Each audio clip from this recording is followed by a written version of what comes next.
G'day, ladies and gentlemen, legends of the high scrub. Welcome back to the World Adventure here in Microsoft Flight Simulator. And today, well, morning time flight for me anyway. We are heading here from Cancun in Mexico. We're heading up over to Key West. At very bottom of Florida in the United States. So should be a decent flight. There's going to be a fair bit of water, but luckily Calling Pigeon has sort of taken the flight plan back sort of over parts of Cuba that we didn't really venture across when we came through the Caribbean originally. Well, like 7 months ago now kind of thing, it would have been close to. But, so we're looking at about 2 hours and 40 minutes of flying today, which is why this stream kept getting sort of shifted around a little bit. And the stream will also be interrupted at some point, assuming that the tradies actually turn up at the newly scheduled time, because if they don't, I'm going to be like, well, why did I get out of bed in the morning and why didn't I stream last night? So many questions, etc. But, you know, it will be interrupted at some point by some tradies, so I'll just give you guys a heads up on that one. So, first things first, I would obviously like to shout out to all of my awesome Patreon members. These guys have got access to some very interesting things within the Discord, streams from within the kitchen at work, private streams. We're going to be starting Forza Horizon 5 over there on the Patreon until Forza Horizon fixes their online issues. Hoping that keeping it to a smaller group will help any of our connectivity problems, etc. But those absolute legends are Wes, Big Jacko, Calling Pigeon, Tony Barrow, Josh Manchester, Garwin Grimm, Black Adder, and Sean Dale. To all of you, thank you so much for the behind the scenes support on the channel. It definitely does not go unnoticed, and it just helps to keep the behind the scenes costs of the channel running, and of course in return I try to provide you guys with some extra content and stuff over there. Plus they obviously get privy, or they're the first people to be privy to new announcements in what's occurring within the channel, etc. Right, so first we'll say g'day to some of the legends that have decided to join us over on the tube. So Brian, mate, I don't know if you're still here with us, but if you are, g'day, welcome to the stream. I know that Chris Cheddarbob is with us, so g'day Chris, hope you are doing well. Vruden is here and he's being his usual trolling self. G'day Vruden, welcome to another unentertaining stream that you didn't wait a ridiculous number of days to participate in because you find them extremely unentertaining, right? Hope you are doing well, Vruden. Mr. Digital Flight Deck is here. Looks like it might be the first stream that he's able to join in the whole flight, which will be absolutely fantastic, mate. Welcome. It is a pleasure to have you here with us. This stream time might occur more regularly, I don't know.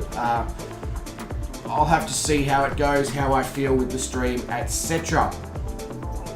How my stamina is in another few hours as well is going to be another question, because the only time I ever see this sort of time of the morning is when I have to work. Then there's just a whole heap of conversation between myself and Vruden trolling each other, which is cool. Brian is here. There we go. Awesome. Welcome, welcome, welcome. And GC Bound says he might join, but he's watching the Kansas City Chiefs versus the Cincinnati Bengals. Fair enough. Let me know what the result is, GC Bounds, because I'm a bit of a Kansas City fan myself in the NFL, which probably sounds weird to those in America that somebody international is a fan of the Kansas City Chiefs. But there you go. I've always been a bit weird and a bit different, in case you hadn't picked that up in the last 7 months. So there's just more information to solidify that thought process about myself. Alright, so I think without further ado, and that's not agadoo, do, push pineapple, shake a tree, that's just ado. I feel like I should probably be starting this Trinidad and making a beeline for the blue and white abyss that sits above us, so that we can then fly over the blue and, well, white technically abyss that sits below us, otherwise known as the ocean. Yeah, not really much else to say. I'll be honest with you. Alright, so now that I've become a professional at starting this aircraft, famous last words, we'll hit all the buttons in a nondescript order, because that's what the best pilots tend to do. We'll make sure that we've got propeller, we'll make sure that we've got mixture. I'll put the parking brake on, put a little bit of throttle in, and I should probably turn the fuel on. In fact, let's start on the other tank for once. Let's do things differently. Let's mix it up, keep everybody guessing. There we go. Clean start. Right, now I can pull the throttle back to idle. There we go. Sweet. Alright, let's hit some lights, let's get some flaps in. And everything appears to be dunky and hoary. Don't actually know what hoary is in reference to when it comes to flying an aircraft, but basically my Trinidad is a slut for the skies, I guess, is what I'm getting at.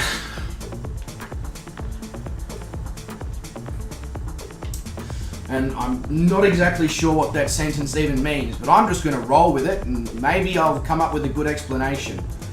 Maybe I'll also get cancelled. Star? No. Doggo knows I'm streaming, and she knows she's the, co-pilot and the big thing about, how everybody likes her and all that. So straight away, she's right here at my feet like, hello, I'm more important, hello. Of course, because, attention seeker. All right, we'll bring up a little nav map, figure out what the weather's doing, figure out what our departure runway is going to be. It looks as if, maybe if I connected my virtual flight transmitter, like so, it looks like the active runways are runway 12 left and runway 12 right, or 12 left and 12 right. However you want to say it, whichever one sounds more professional. Not that this channel's ever been known for its professionalism when it comes to flying. So we've got quite long runways here at Cancun. So I'm just going to sort of get out on the runway at the nearest possible point, make sure I'm facing in the right direction, and just hit it and quit it. Well, not quit it, so never mind. Not going to hit it and quit it. That would be considered inappropriate. I'd also like to say a massive good day to anyone who's joined us over on Twitch. 2 seconds, I think the tradies are here.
never mind, the tradies aren't here yet. Just Star, as usual, thinks that she owns the whole suburb. So anybody who's making any noise outside in the particular vicinity is basically, in her mind, a criminal and should be arrested by the dog police.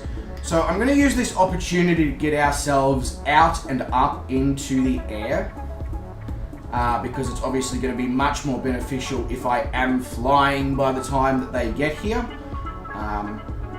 Common sense would sort of dictate that that would be a thing. Otherwise, I could have potentially been sitting on the ground there for another, 10 minutes or so, which wouldn't have been ideal for you guys as the viewers.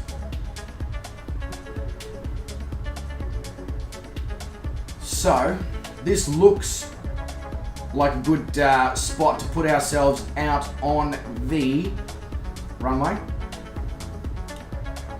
In which direction we are going, I don't know, so I'm just going to go with the left. Let's make a last second decision, because that's what all the professional pilots do. They definitely don't use ATC and know exactly where they're going at all times. They make on-the-fly decisions on the ground without consulting anyone, and nothing bad ever occurs from that, of course. It's completely safe and within all regulations. Yeah, sure. Whatever helps me sleep at night, right? Yeah. Right, so this looks as if I am heading in the correct direction. So I'm just going to roll onto the runway here and roll on. Except there's no deodorant involved. And I will see all of you up in the sky. Decent crosswind as well here, ladies and gentlemen, so do keep that in mind on your takeoff roll. We've got almost 10 knots of crosswind directly across the runways.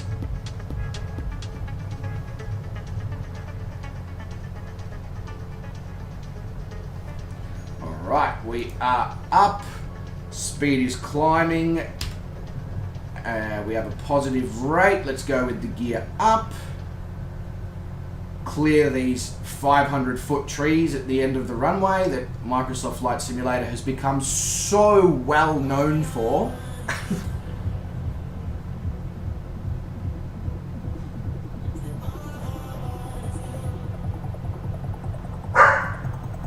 Yeah, Star. You tell them. Alright, now that we've got enough of a safety net with this autopilot, let's throw on bits and pieces. So the MSA is 2,500. I'm going to go for about 3,000 feet and hope that I'm not in the clouds by doing that, otherwise I will adjust. Go up at about 500 feet a minute. Let's pull the flaps in. Now, I need to make sure that I get the propeller RPM correct. So let's pull that back to 2,500. Whoop, that's my throttle. Wondering why that wasn't altering my propeller RPM. Funny about that. Right, that's there. Let's pull some mixture out to help the fuel consumption. Let's pull a little bit of throttle out, because we are going extraordinarily fast right now.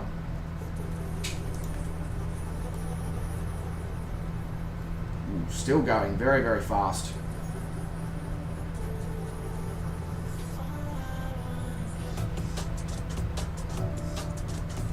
I will obviously switch to the outside view in a moment here, ladies and gentlemen. I just want to make sure that all of my bits and pieces and numbers are exactly where they need to be, which it looks like they are starting to settle exactly where they need to be. So let's go to the outside view. So we've got Calling Pigeon on the ground over there in his TBM. Cheddar Bob's just taken off in his Pilatus PC21. Would that be correct, Chris? Gruden obviously ghosting me in his helicopter. Digital Flight Decks in his Caravan. I don't know whether or not RN Medic is with us, but if he is, g'day. If he's not, my bad. I guess you could call this what we're currently about to, or what we're currently flying alongside. You could call this Mexico's version of Key West, sort of, you know, thin and shallow islands just off of the coast of the mainland. Give a bit more of a wider viewpoint of what's...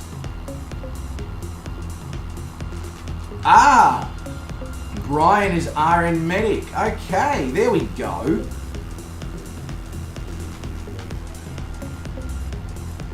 So if I pull up a little nav map, we might be able to get a good idea of what we are flying over right now. So what we're coming up to here is literally the Cancun, or the Cancun zone, or zone, whatever you want to call it. I think it's meant to be zone, but for some reason Microsoft Flight Simulator doesn't like to always label things correctly. But yeah, this is the proper strip of Cancun, and as you can see, it is just filled with resort, but you know, next to resort, next to resort, next to hotel, next to resort, next to hotel. There's so many swimming pools. I mean, you would have thought that being right on the ocean, you wouldn't need a swimming pool, but there you go. Okay, that makes a lot more sense now, Brian. That makes a lot more sense. That's cool. That's really cool.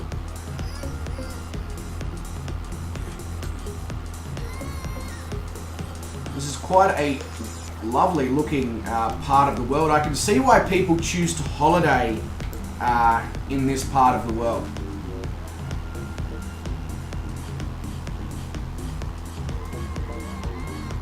So I do hope that everyone has had a great weekend. This is the start of my weekend.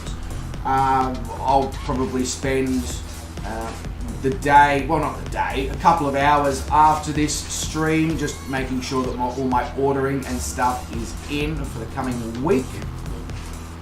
But if you did get up to anything interesting over the weekend, do drop it in the chat. Let's, you know, I want to hear about your awesome weekends, especially when I spend the time that you guys are enjoying yourselves, serving people like yourselves, enjoying yourselves. That was a really roundabout way of saying that, I'll be honest.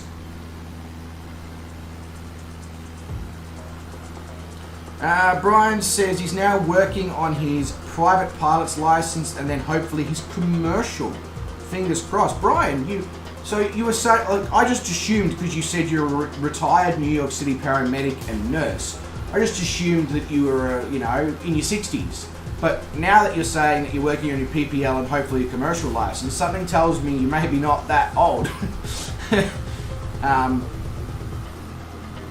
Yeah. So, Isla Mujer and Isla Mujeres, maybe? Either way, we're going to be coming in over the what? Oh, okay. So we're going to be coming in over the Garifon Natural Reef Park. So that is what this area is here. This area of trees at the end of the island where there's no development. That's the reef park. And then obviously we've got... Is this... This is... It's not Tortuga, is it? No, can't be. Just Google Maps is playing weird things with the names of the places, that's all. It's saying that there's a thing on that island called Tortuga, but it is temporarily closed, which wouldn't make any sense, that's all. Yeah, okay, Brian, that makes a lot more sense. I mean, hey, you know, like, I'm a big believer in anybody can reskill and become anything at any age kind of thing, but, yeah.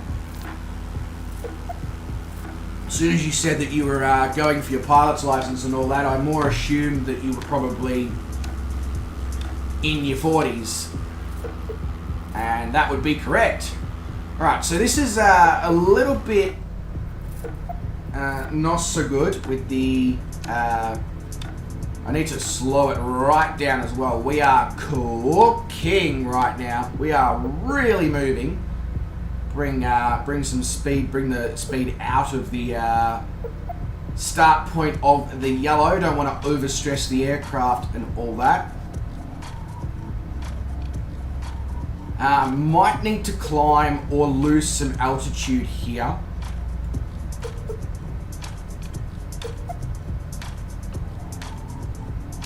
Just because I feel like we are going to be going directly through the clouds otherwise, which is not an ideal scenario. Although it's not exactly crazy cloud cover, and there's not exactly much to see right now either, except for an open blue expanse of water. Icon Elton says, can this game be on PS5? I do not believe so, Icon, because it is a Microsoft product. I believe it is only available for Xbox and PC. However, keep an eye on X-Plane 12, because knowing the guys at Laminar Research, which is the developer of X-Plane, anything is possible, and they will do things now with the release of Microsoft Flight Simulator, creating such competition for them again.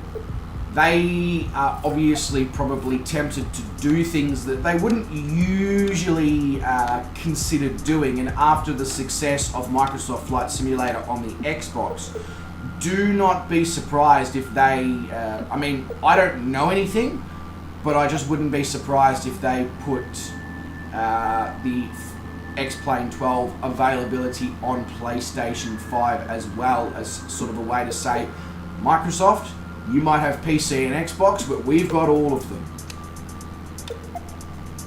And I think that would be healthy for the flight simulation community as well, to have the ability to cross-platform across more than just two platforms.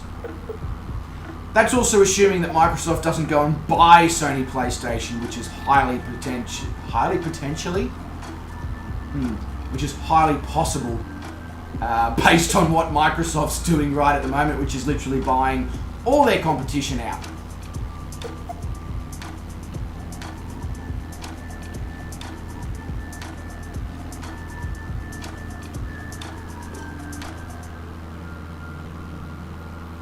So our next landfall point will actually be the country of Cuba, is where we'll be making our next landfall. We'll be making a... try again. We'll be making a few turns over Cuba, sort of hanging over the northwestern coast in particular.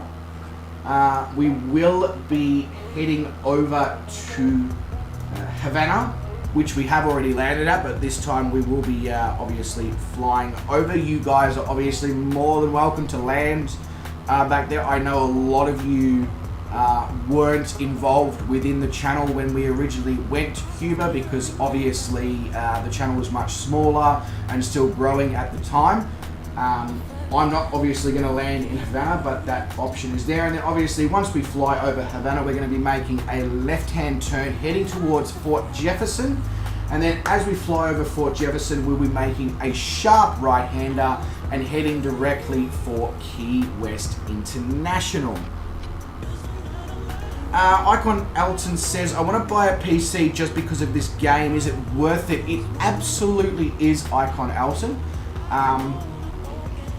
If you are in a budget, there is definitely ways to get your hands on a PC that will run this sim/game in a very, very, very decent manner.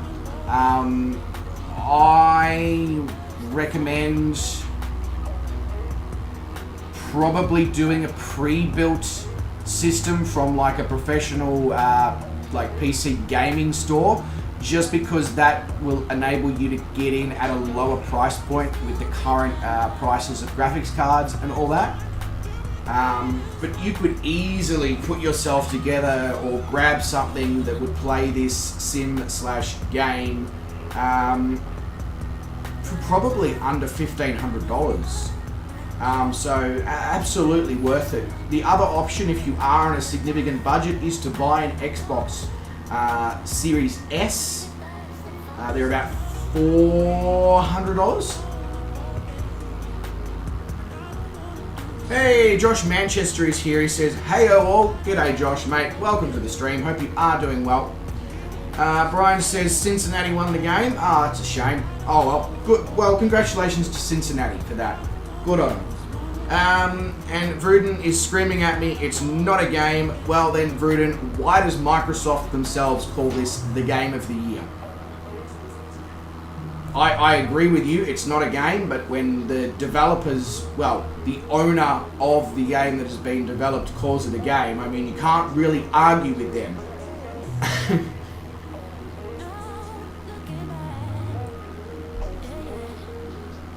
We should all send angry emails to Microsoft and go, how dare you call this the game of the year? It's the sim of the year.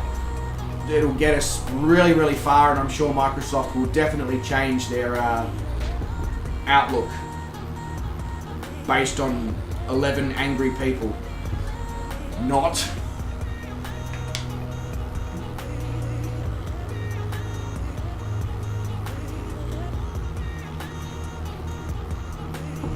Bruden, I feel like you're trying to go swimming down there.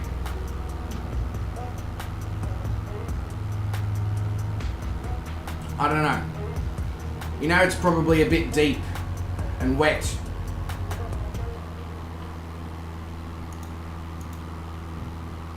Hey, Sammy over on Twitch says, hello, mate, welcome to the stream, hope you are doing well. If you are currently over on the Twitch stream, do go hit up Sammy.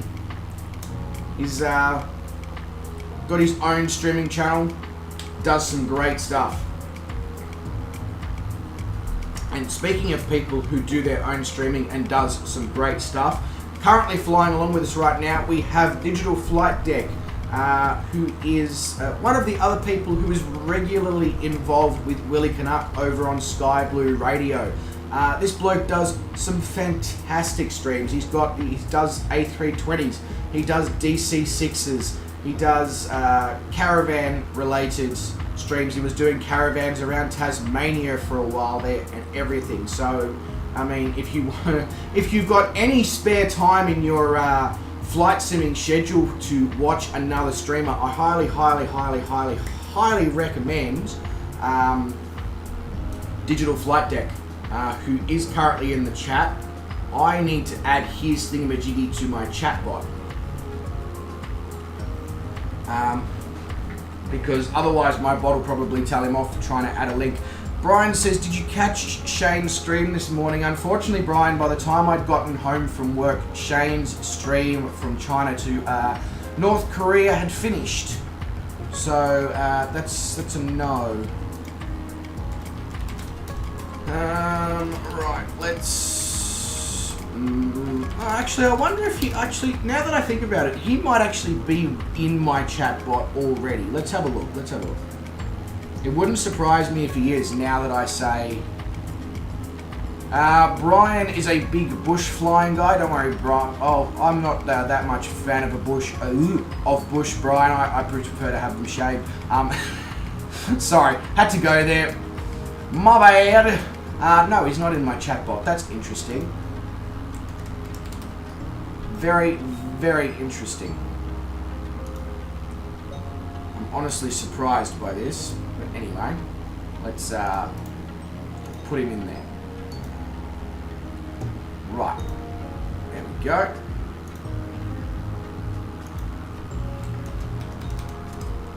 Hey, Sean Daly's here. He says, evening with a winky face. Sean, good evening. How you going, mate? Welcome to the stream. I hope you had a fantastic weekend there, Sean. I believe it would be Sunday evening. In fact, I believe it's probably Sunday evening for most people who would be watching this stream right now, because most Australians are probably either still in bed or already at work, because it's 10:30 in the morning. Also, where are these tradies that I was told that I needed to be out of bed for 10 a.m., 9:30, 10 a.m. they would be here? Well, it's now going on 10:30 and they're still not here. So I did just drop Digital Flight Deck's channel in the chat, so please do jump over there and get involved in some of his streams. For the Australians, he doesn't always stream at the most fantastic time. I struggle to be able to join his streams a lot of the time, but when I do, it is great fun. I joined in a few of his caravans around Tasmania, and yeah, he does a great job of very, very knowledgeable in what he's doing. His flight plans, you know, are well set out. Yeah. Digital Flight Deck says, what did I miss? A lot of water. A lot of water. Yeah, that's about it. Just a lot of water.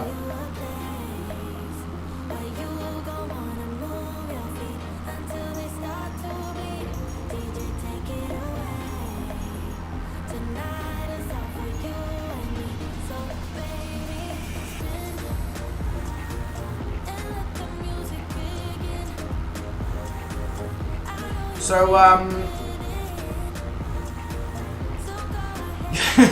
sure. Yeah, so Sean, last night when I finished work, so I was meant to have some tradies come today, and that was originally going to be a lunchtime thing, and then it was changed to a morning thing. So instead of streaming last night, obviously because I knew I had to get up in the morning, I decided to go straight to sleep, get up and stream in the morning. So that's why I'm here streaming.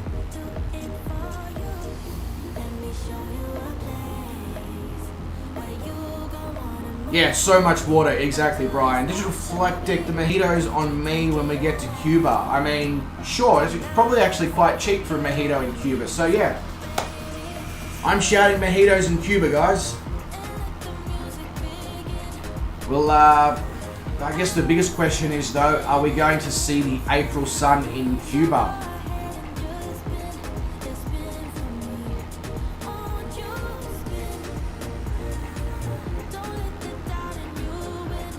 Hey, that's interesting, Sean. Your son Cameron supports the Kansas City Chiefs in the NFL, and I support the Kansas City Chiefs in the NFL. Bruden is down by sea level, so can outrun me. Yeah, but Bruden, if you get too close to sea level, you're not going to be outrunning me, you're going to be submarining. I might have to call you Beatles, because, you know, we all live in a yellow submarine. Is Cuba our first stop? Cuba is the first location where we do have some airports that we can land at. I will just fly slowly over the top because, as I was saying earlier on, I've already been to Cuba when we were flying through the Caribbean, but I know that a few of you haven't, so obviously, yeah. Oh, no, I know the results, Sean. I know the Cincinnati Bengals won. Just as well I'm a professional chef who only needs 20 minutes sleep a day. Sean, my life would be so much easier if I only needed 20 minutes sleep a day. Let me tell you, I get so much done. But no, I still need at least 6 hours to be functional. And I would have got about 6.5, 7 hours last night, so we're good.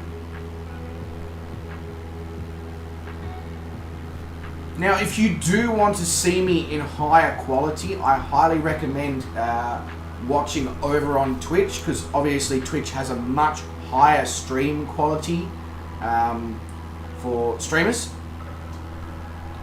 So it's much clearer, it's much more high definition than what the tube does offer.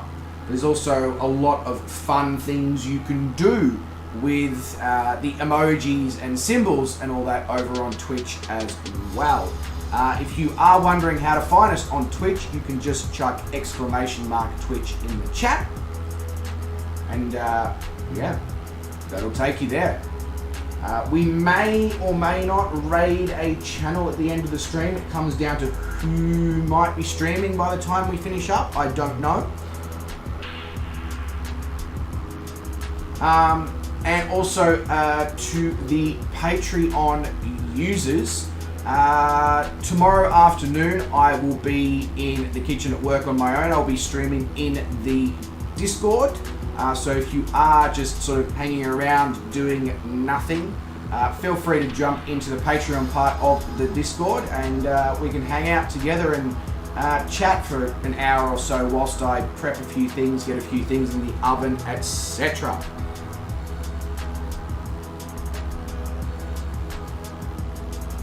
And also, so on this coming Wednesday, following Shane Oz Flight Simmer stream, myself and David, Big Jacko's Gaming, are going to be dual streaming a Tonga fundraising flight. It's going to be about 5 or 6 hour stream.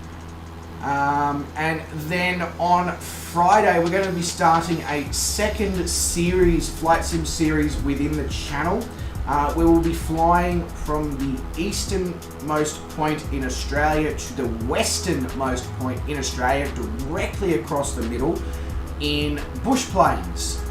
And that series is for two reasons. First reason is obviously with the Australian World Update. And the second reason is they are 100 to 150 nautical mile flights that are less than 90 minutes. And is designed to enable me to be able to stream more regularly, so I don't always have, 2.5, 3 hour flights that result in me ending up in bed at 3, 4 o'clock in the morning sometimes. So that will be broken up into 100, 150 nautical mile flights across the middle of Australia. And there's going to be another couple of series as well relating to some shorter flights, just to enable me to obviously, mix it up and keep things interesting and obviously stream more regularly. There's also going to be, well, actually I won't go into the details of that yet.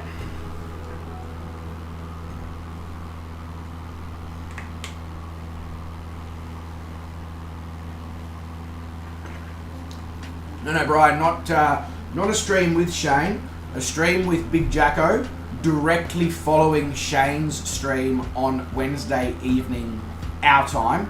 So that would be Wednesday morning for yourself, I believe.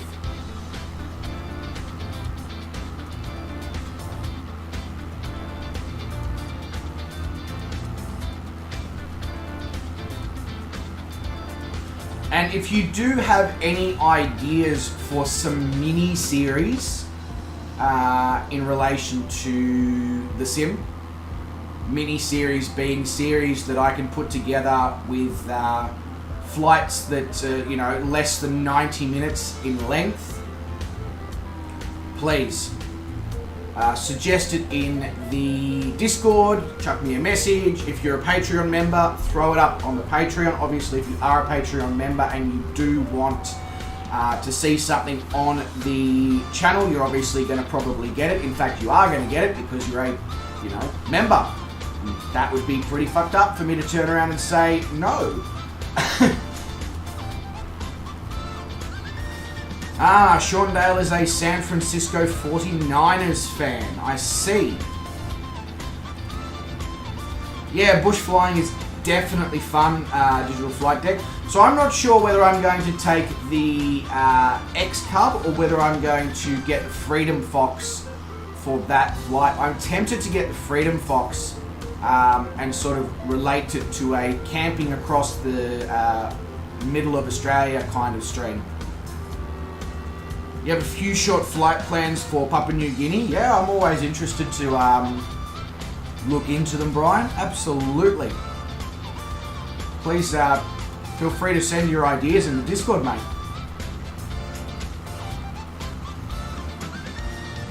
Because I would love to be able to go back to streaming 4 to 5 times a week.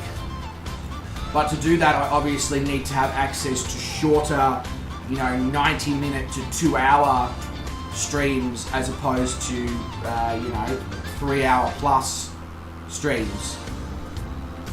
Speaking of which, how is our fuel? I think it's time to swap tanks there to just make sure that we have a nice fuel balance.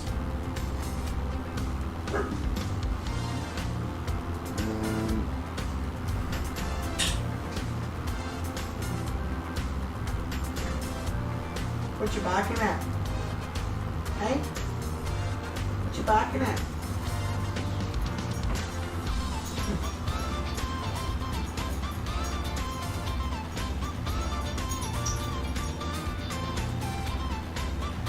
Yeah, absolutely, Vruden. Go for it. That would be awesome.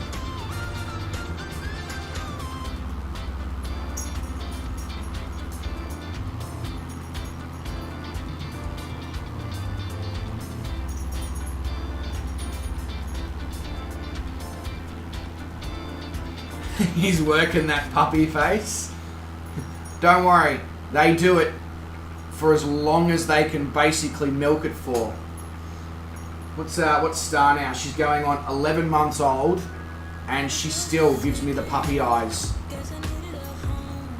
Even though she's a destructive little shitbag, aren't you? You're a destructive little shitbag.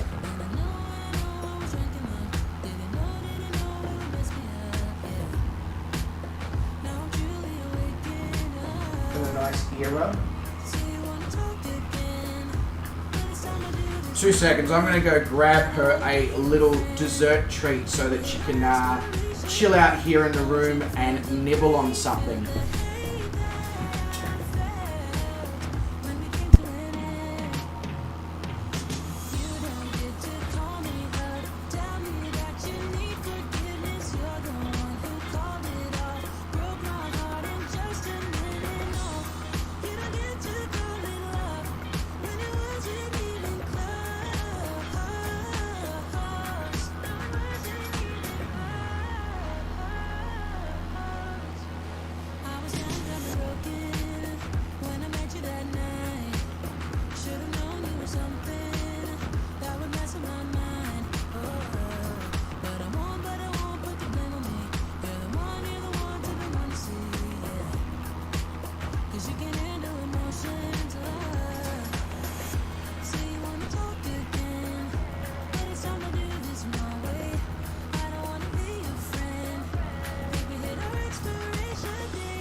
All right.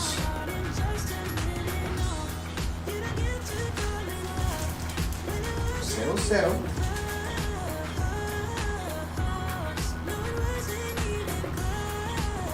All right. Can I have a high five? Yeah, of course I can. High five. Yeah.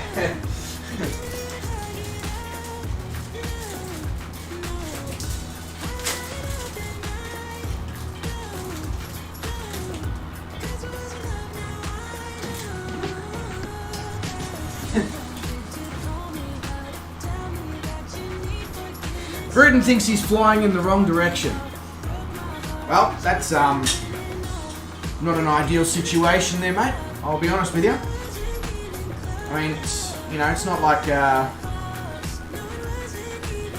you know, you could possibly consider downloading and entering the flight plan. I know you've done most of the world adventure so far without it, but I mean, you know, there's always the opportunity to change the way you're going about things.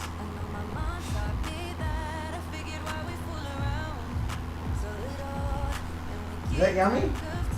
God, you've already finished the damn thing. I swear I should have named her Hoover or Dyson.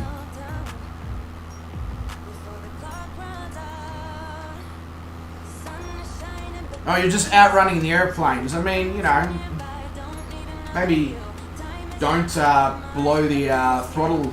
Blow the throttle up. Blow the engine up, rather. Where's the challenge in that?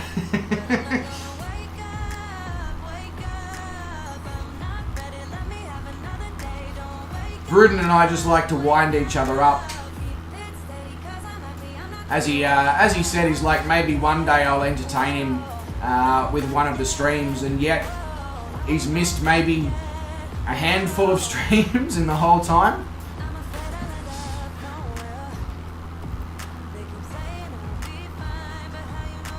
And now she's licking the carpet, which basically I won't need to vacuum. Yeah, well actually I will need to vacuum because she's proceeded to destroy another toy in here. You turned it down. Well, as I've been very, vocal about since the start of these streams, Bruden, this is certainly not a race.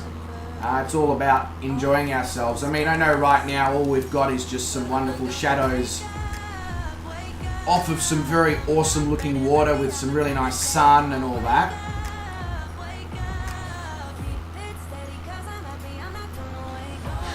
Bruden, that was because I keep rescheduling him. You do have a life sometimes. Yeah, well, you know what, Bruden? Some of us still work.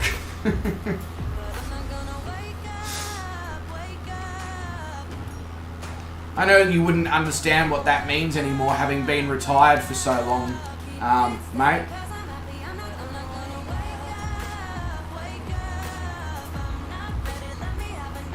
Yeah, I know. He's done some insane things in that helicopter, Sean.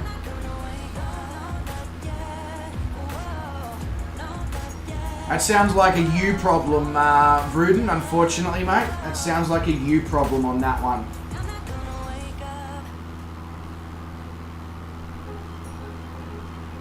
Yeah, it concerns me how close he's flying to the water as well, Sean, in that helicopter, because there is, you know, no room for error. He's definitely ditching in the water if he loses engine power. Although, to be fair, so am I in the Trinidad at this point, with the nearest airport like 80 nautical miles away, and I'm only at 3,000 feet. I mean, I'm good at gliding, but I'm not that good. Yeah, I know you can't really relate to that, Bruden.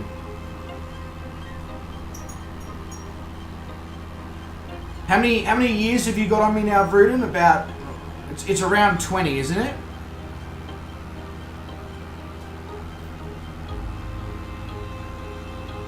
So I mean, the reason I'm asking that is because the general aim of from my perspective, is in 20 years' time to be like you, unable to relate to the whole thing of, you know, working full time.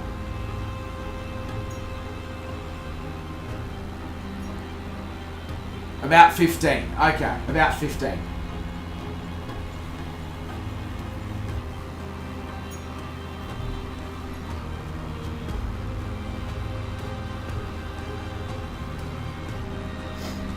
I feel like I'm hopefully on the right track. I mean, I've already got customers coming up and hugging me for the food. And I'm not over exaggerating either. I have literally had 2 or 3 customers already come up and hug me, or, you know, I've had others come and shake my hand and just be like, wow. So I feel like I'm on the right track.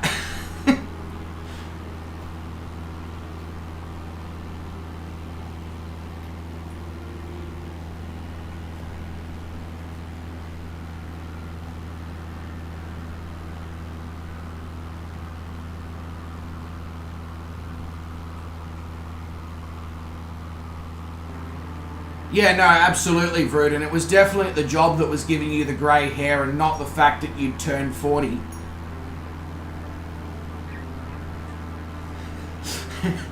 Yes. Did I ever go to culinary school? Yeah, Vrood, and I did the whole apprenticeship.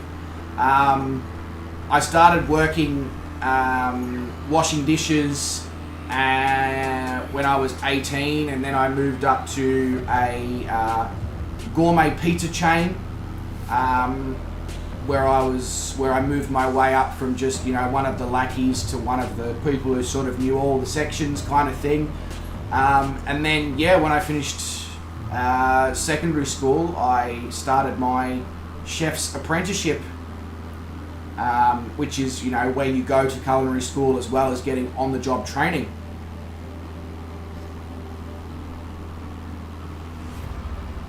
Those knife skills are something to be proud of. I mean, they're okay. There's a lot of chefs with less experience than me with better knife skills. When's the #1 best-selling book available? At the end of the world adventure? Could potentially be a while there, Sean. At this rate, I'm going to need to bloody get a writer or an author involved, because I don't have the time anymore to sit down and write the cookbook. Yeah, exactly, Vruden. Exactly.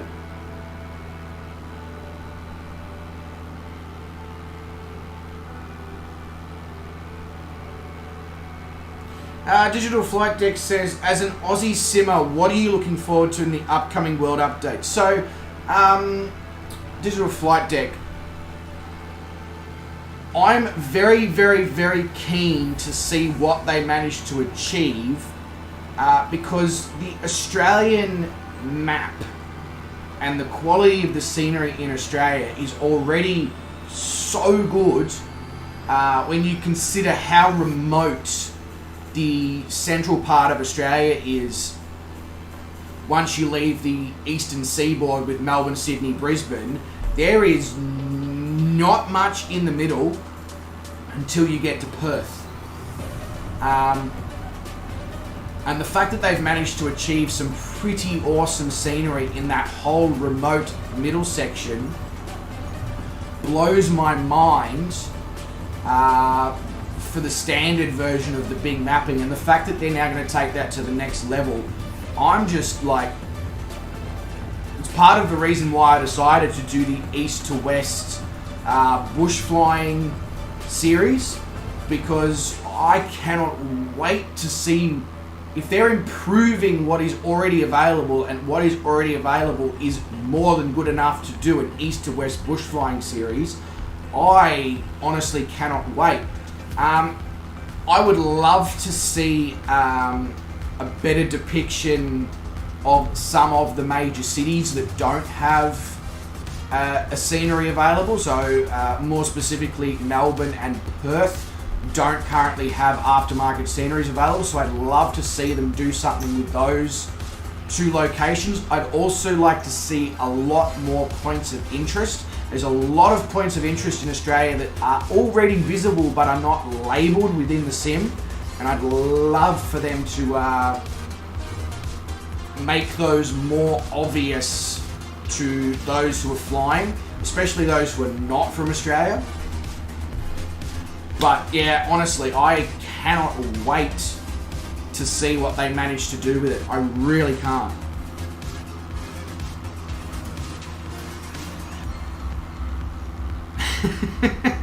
Sean.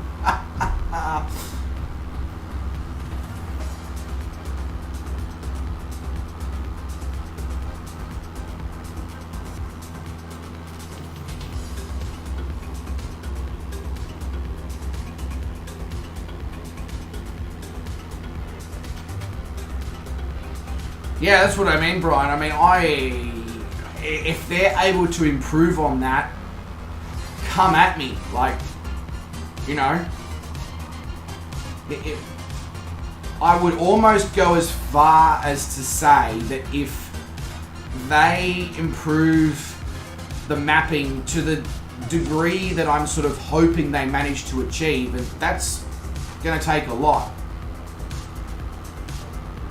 that the two best scenery locations probably within the sim are probably going to be the United States and Australia. So the update, I believe, is later today at 2100 Zulu on the 31st of the 1st, I believe.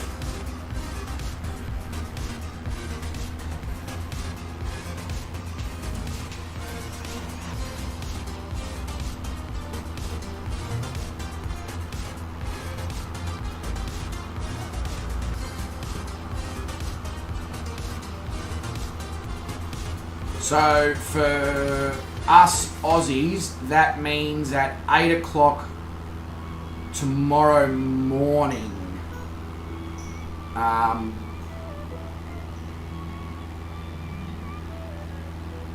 Yeah, I think.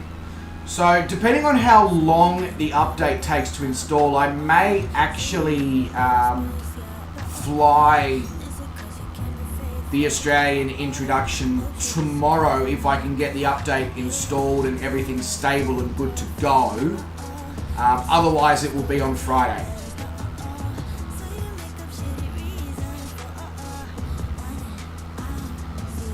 New V-Pilot for VATSIM comes out as well. Wow. There's going to be some action within the flight sim world tomorrow then, that's for sure. So Brian, mate, I highly recommend getting a third-party community folder management software. I recommend Microsoft Flight Simulator Add-ons Linker, which is a freeware. And at the click of a button, you can literally add and remove things from your community folder. So before every sim update, you just untick all the boxes. It takes everything out of the community folder. And then once everything's installed, you tick the boxes. And yeah. Yeah, land ho, exactly. Who are you calling a ho? I'm gonna land.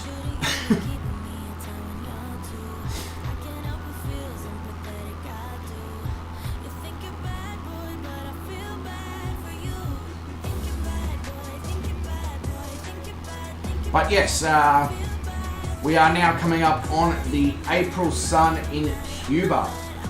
So we're going to be coming in over the coast, off to the right hand side as we cross the coast into Cuba rather. Yes, it's incredibly easy to set up and navigate, Brian.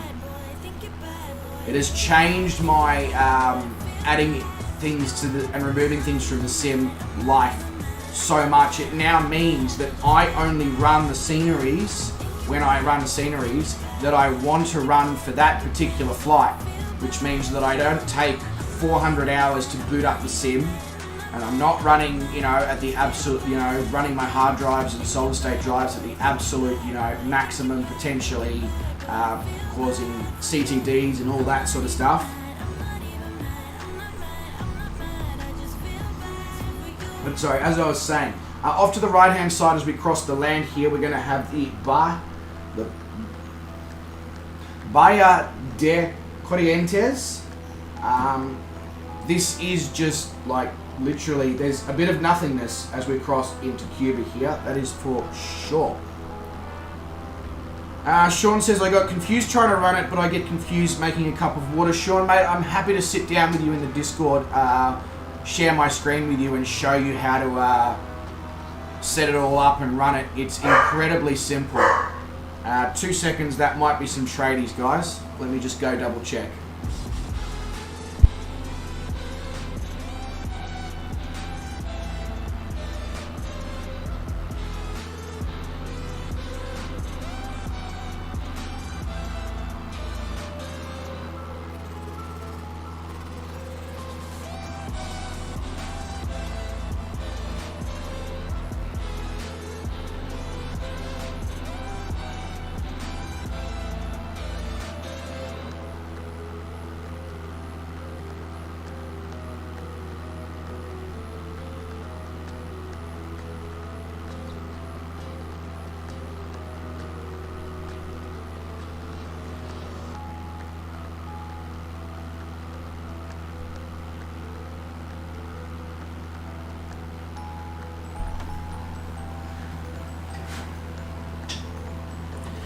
Hey, Blackadder is here, but he says bed now.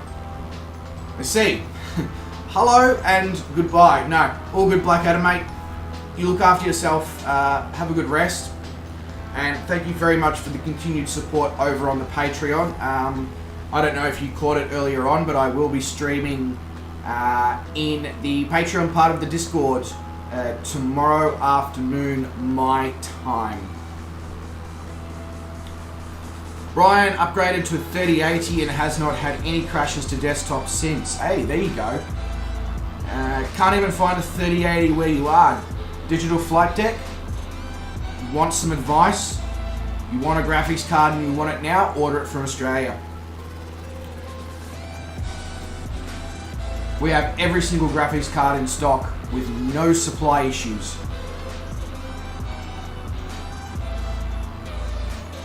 So if you can manage to find a particular store that will ship to Canada and doesn't cost, you know, thousands of dollars in shipping,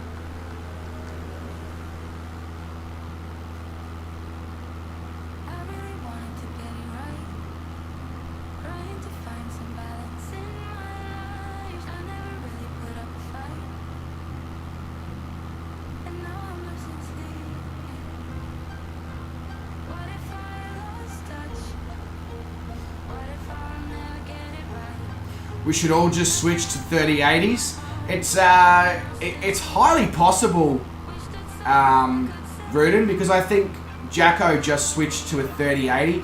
I plan on switching to a 3080 Ti very soon, just building up the savings a little bit more now that I'm full-time employed.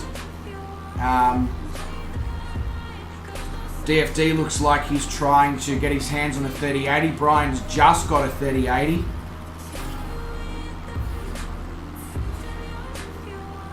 Yeah, well, there is that as well, Sean. I might get a 3080 Ti. I might also get a second system. I haven't decided yet. But it's crazy to think, Sean, that it's £2,800 for a 3080 in the UK, right? I can get a 3080 Ti for 2,000 Australian dollars. Right now. So basically 50% less than what you'd pay for a 3080, I can get a 3080 Ti.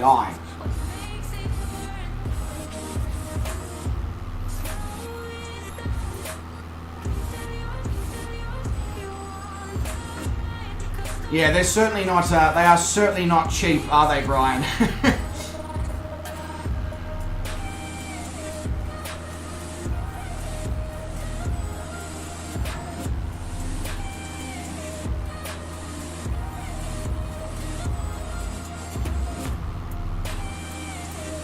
I think, Sean, it's just one of those situations, like when COVID first became a thing. It's one of those situations where it is beneficial to be in a remote location on a large place with a small population, because it means that there is no demand for the graphics cards like there is in Europe and the US, but the supply is still available. So it means the prices are much more normal. It means access to the cards is much more readily available.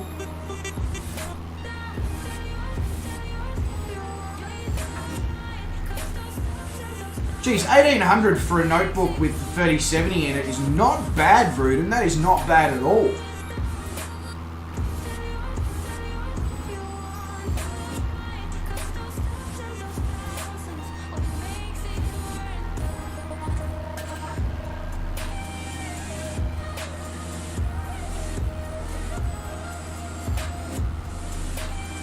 Oh, absolutely, yeah, supply and demand.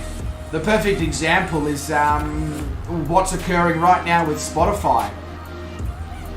Supply and demand, you know, artists are removing their songs from Spotify because of certain people on Spotify that are being allowed to have their podcasts and stuff like that potentially do spread misinformation and stuff like that.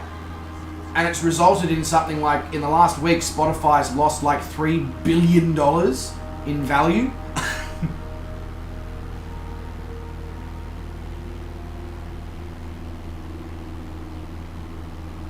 And that's the perfect example of supply and demand.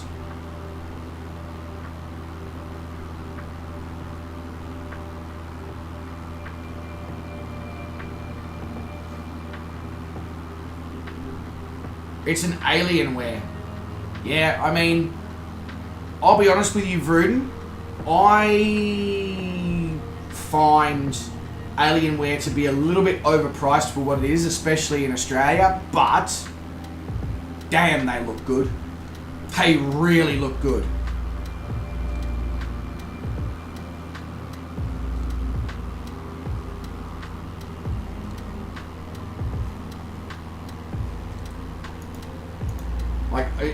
I guess it kind of comes down to the same policy as people who like Apple products. They know that they are paying extra for that product, but they don't care.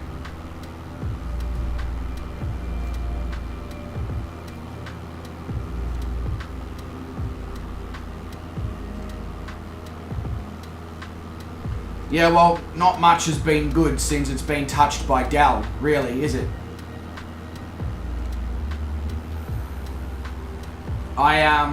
If I was in the market for a like full-blown gaming laptop, I'd probably get a Asus ROG.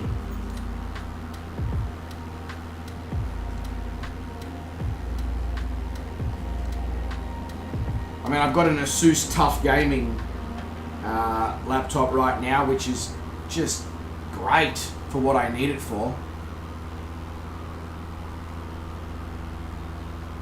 Not getting a partnership with Umart. Are you asking me if I'm getting a partnership with Umart, Sean, or?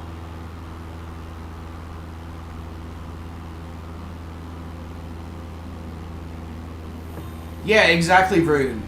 Exactly. One day in the future, I might need a full-blown gaming laptop like an Alienware or an Asus Republic of Gamers, and that's great. I'll sort that out at that particular point in time.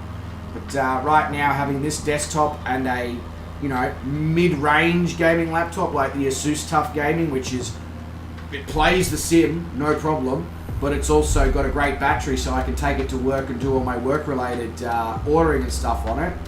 It's just the best of both worlds for what I currently need. Garwin says he missed this. Well, not really, Garwin. We're only an hour and 15 minutes in, and we're coming up on an airport if you want to jump in and join the rest of the flight. A Umart pundit. Yeah, okay, I see what you mean, Sean. Yeah, so I don't know. I guess I should probably approach some of the PC parts stores and all that, and just see if any of them are interested in doing anything, in the future once I hit a certain number of subscribers or whatever.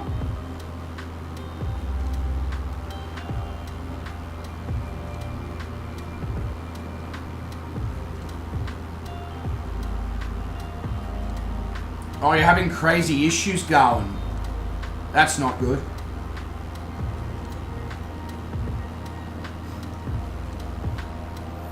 I mean, digital... It wouldn't surprise me if one of the big suppliers, like what Sean's talking about, Umart, which I believe is Australia's biggest online PC parts store, it wouldn't surprise me if they ship to Canada. I don't know how expensive it would be. I get the feeling it probably would be on the pricey side. But it might be worth looking at. I don't know. Yeah, so I had that issue a few days ago, Garwin. Just randomly, all of a sudden, I couldn't get my SIM to go back online. And when I started up the SIM today, it kept telling me that I was disconnected, then reconnected, then disconnected, then reconnected, then disconnected. for a good 5 or 6 times in about the space of 15 minutes whilst I was getting set up. I was disconnected from the servers and then reconnected. It was weird. I can only assume it's got to do with the fact that the World Update releases in about, what is it, 18 hours time or something. Brian says, do you know if this airport is at sea level? I don't, but I can certainly find out here for you, Brian. It is at 64 feet above sea level. Where's my mouse gone? There. How you going, Brett, mate? Hope you had a good stream as well. I only realised that when you went live about half an hour before me that we'd set the same streaming times. So that's my bad there, mate. I hope I didn't steal any of the viewers from you.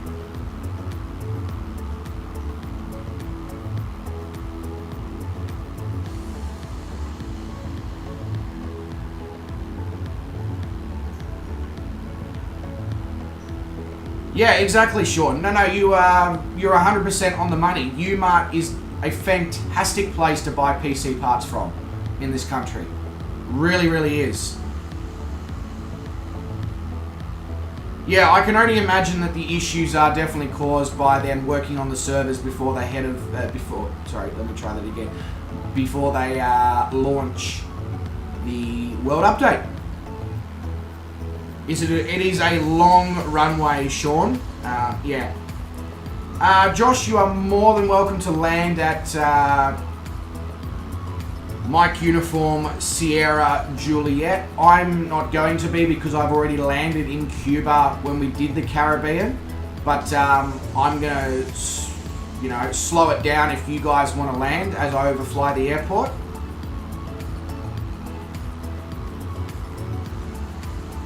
No, I understand that, Brett, but usually I wouldn't stream at this time. That's all. I understand it's all free to watch, whoever and both. I just, as you would know, I don't like to stream over the top of other people's usual scheduled stream times, so that's all.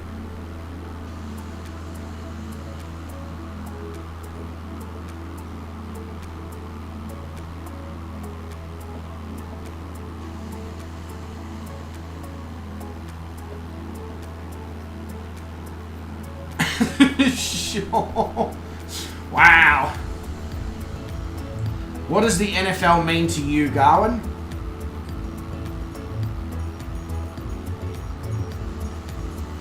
The lifetime sunset is nice. I thought I was on lifetime. I don't remember changing it, that's for sure. What is my sim time then? Oh, it's 4:46, so it can't be that far off of sunset occurring anyway. It's not, yeah, the sun's quite low in the sky, so if I'm not on live time, I certainly will still get to see a sunset. Umart does not ship outside Australia to Canada. Okay, let me have a quick Google. So try. Let's see.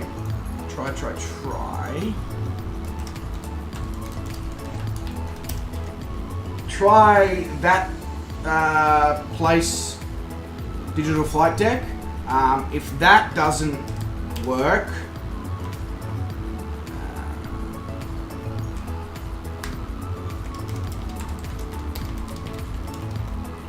you can try that one.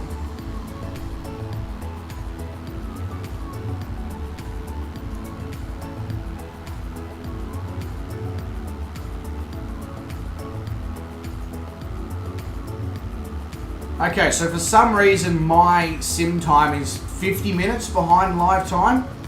Fair enough.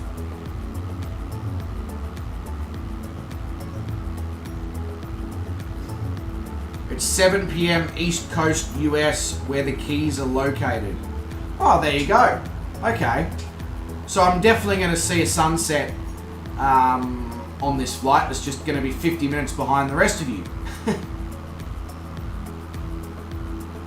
I still don't know why it hasn't set me to live time, even though I'm on live weather. But anyway, that's Microsoft Flight Simulator for you. Likes to do random things when you least expect it.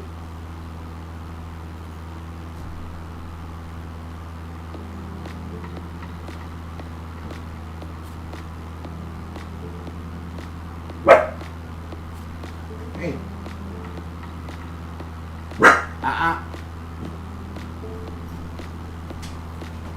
Enough.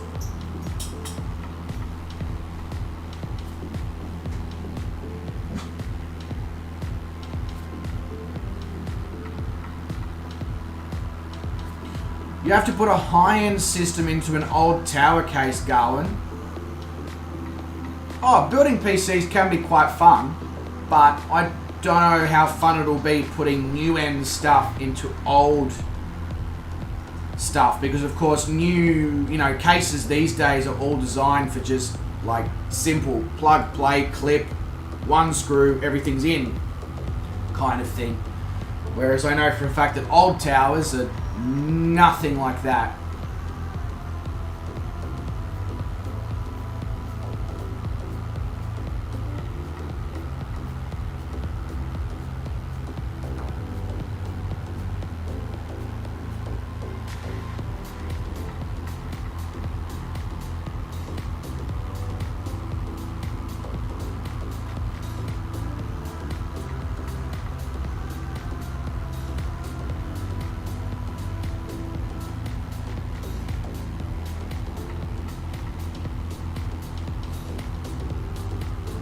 Oh, that's fair. Is it? I'm assuming, Garland, that it's a really nice case, because that would make sense.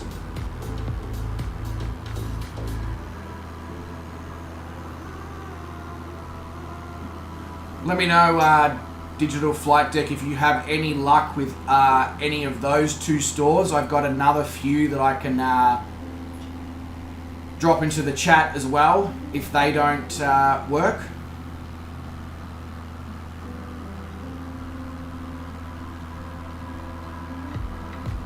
Otherwise, worst case scenario, mate, it looks like you might end up just needing to wait out the availability, which is not an ideal situation, of course, but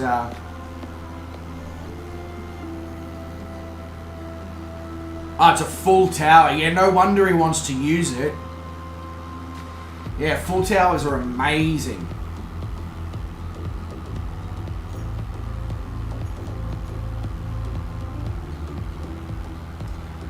Correct. Exactly, Digital. Exactly. In fact, I'll change the name of the stream and everything to that. No, I'm because of all the issues with bots buying graphics cards and crypto miners buying up all the graphics cards as well.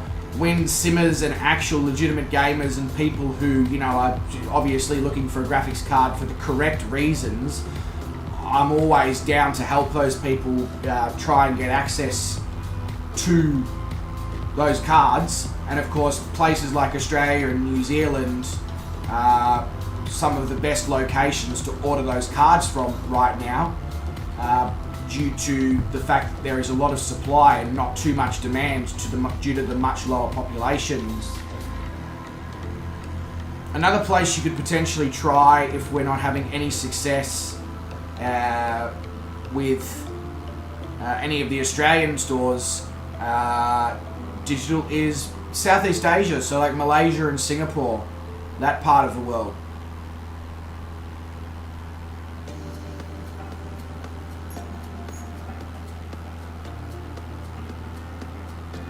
Another option would be try Amazon Australia.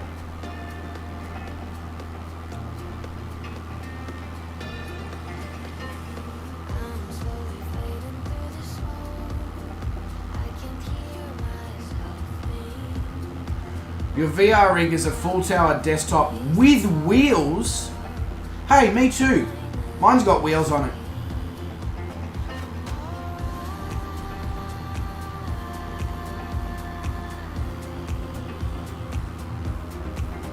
Oh, no, Sean, it's all good. I'm not landing here, mate. I'm just going to drop my speed right back whilst you guys land.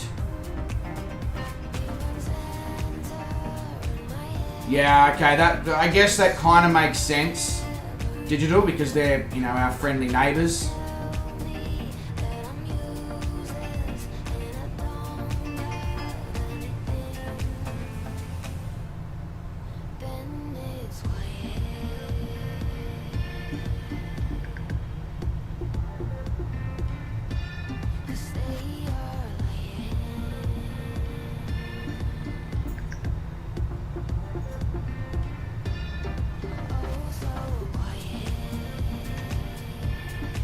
I can find out the winds for you, Brian. Absolutely, mate. So the wind is at 41 degrees at 10 knots.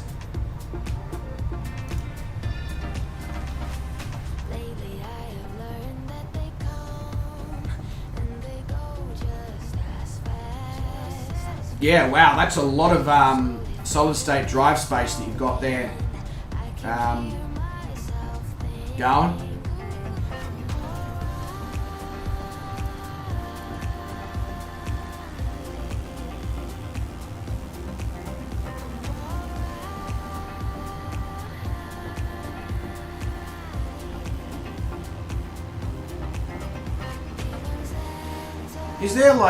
Is that airport missing terminal buildings, or is it just my viewpoint from up here?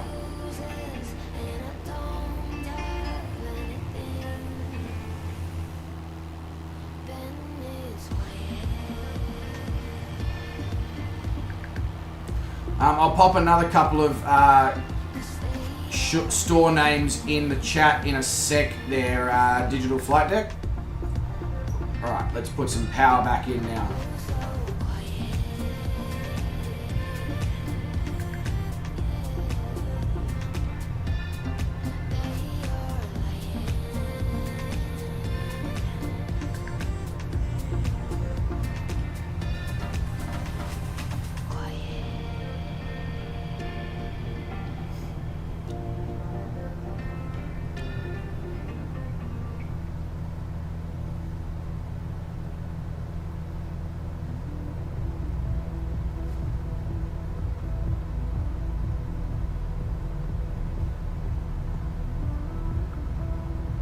Pull that a little bit out, balance the throttle. Boom. Come on.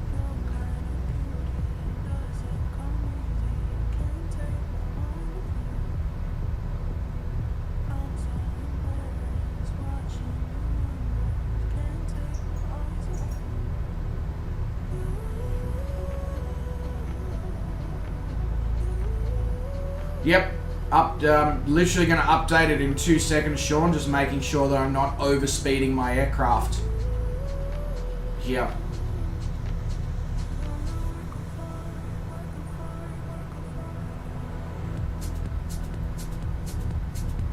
Cool.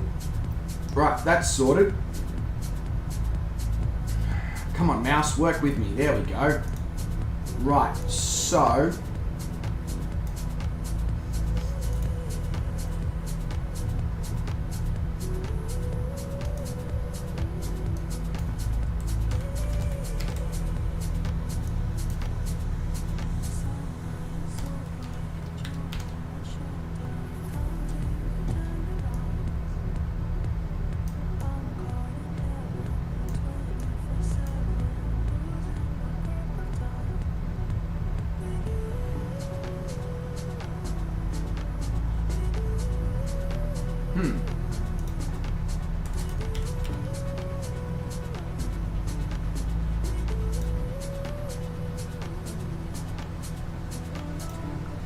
There we go. Everything seems to be back where we need it to be. Awesome. Alright. So now as we are actually making our way... Oops. There we go. That's better.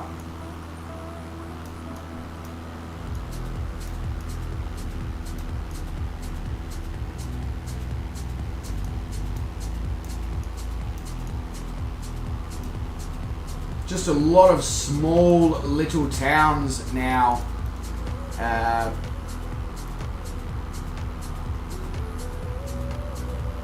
On our way into flying over Havana, should I say, is what I'm trying to get out. Now, for Mr. Digital Flight Deck, we have a few other stores. So there's that one. Oh, what's the other one? Oh yeah.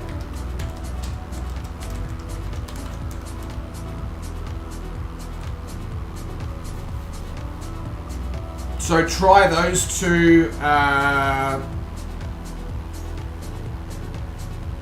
digital. Otherwise, yeah, I know Amazon Australia is a lot of third-party resellers, but you just might have that chance of being able to get one. Just because obviously if it's through Amazon, they may ship. What I'm trying to say is the third-party supplier might ship to Amazon that will then potentially ship overseas.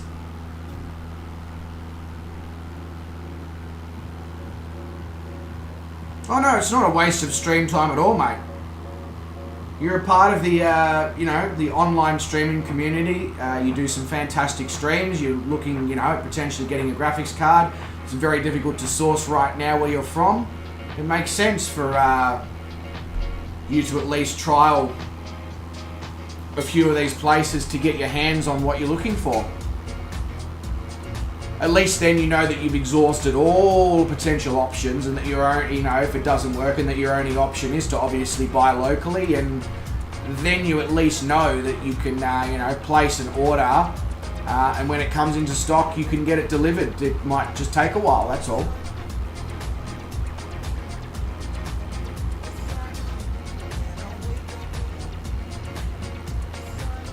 Don't know where these tradies are.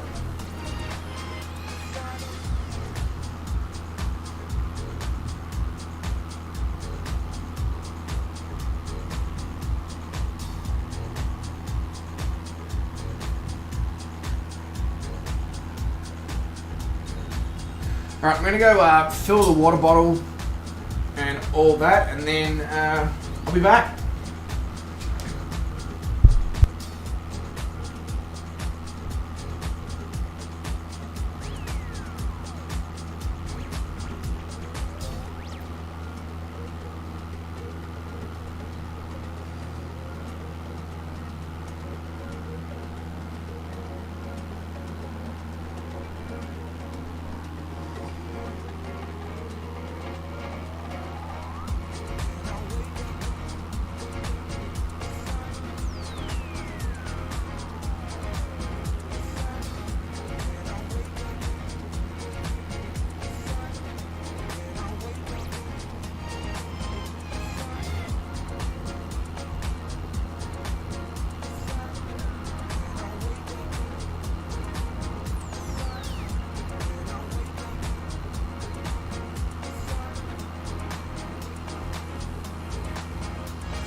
Sean is saying, does anyone use Track IR with the Kodiak? I don't have the Kodiak, and I'm not currently running Track IR because of the massive screen that I'm now running, and the fact that the PC tower is so much further away means I actually need to get a USB extension cable to be able to run Track IR. So unfortunately I can't help you there, Sean, but if anyone can help Sean, that would be absolutely awesome.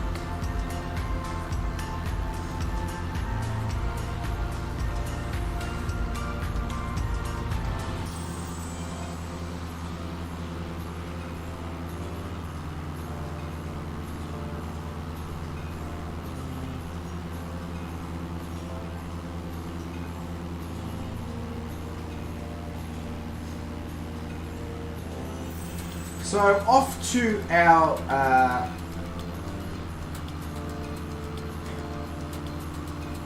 left in a moment. We should be able to see the Cueva de Santo Tomas, and then of course we have Vinales Var as well, which is up a little bit further. And I can see that the sunset is starting to slowly occur as well.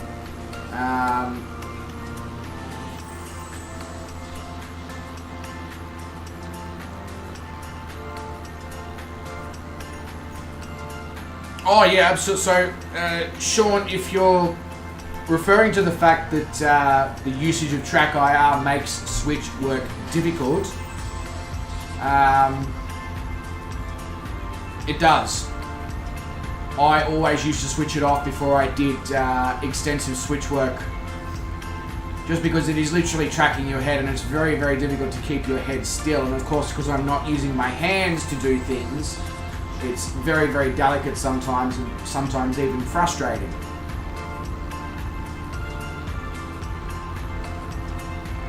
Not a problem, mate. All good. That's, you know, at least you now know that your only option, unfortunately, is to order locally. Icarus is here in his Messerschmitt. G'day, Icarus. I see you.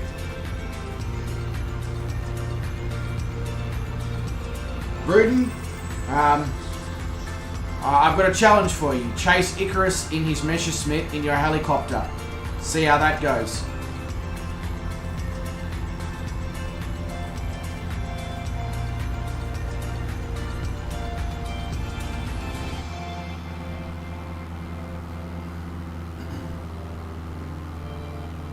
So this little mountain range that we can see just over here, I don't know if you guys can see my mouse or not, but that is the Cueva de Santo Tomas mountain range.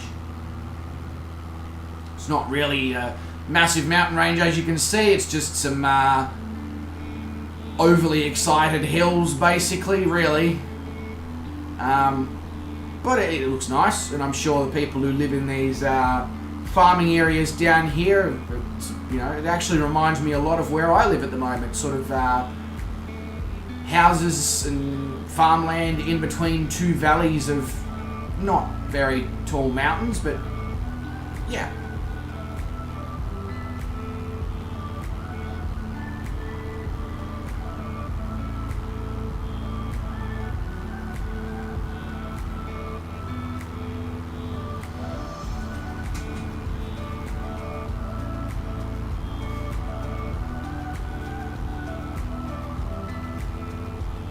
There you go, Brett.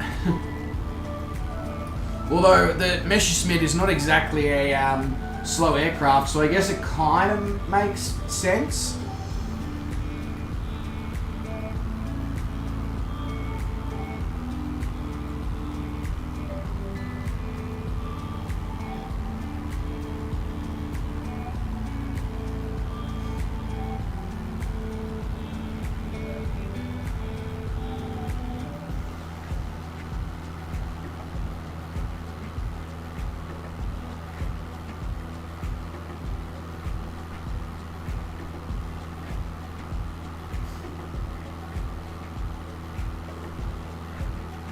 Yes, those are small hills, Josh. That's what I mean, overly excited hills.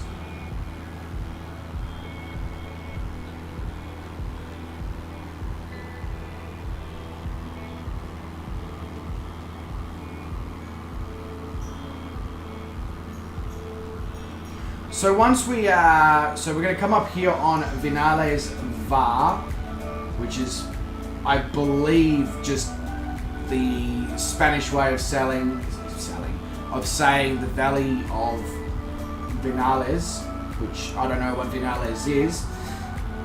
So then we're going to be making a slight right-hander and heading towards Ciudad Libertad, which is just on the outer skirts of Havana in Cuba.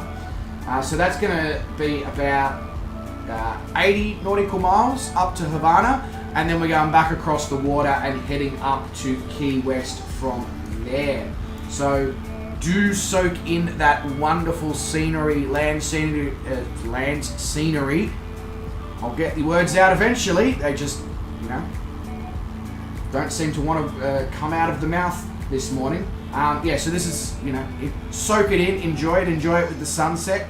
Because once we make that turn over Havana, we ain't gonna see anything until we get to Fort Jefferson.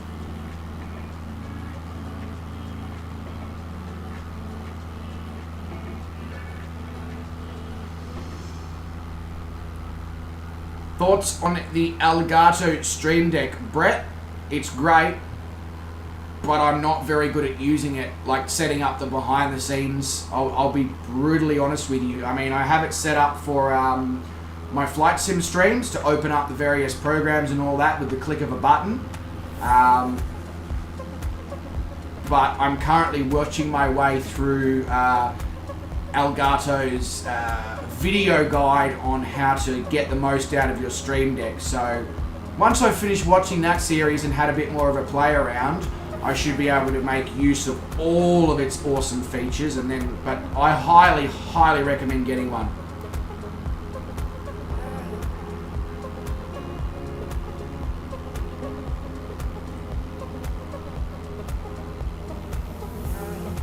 Where are you at? So Vinales VAR is where we just passed over. I don't know if there's an airport here, Darwin. Don't think there is. Your best, yeah, so you've got it right. Mike Uniform Bravo Hotel is your best option, as we are 30 nautical miles from there.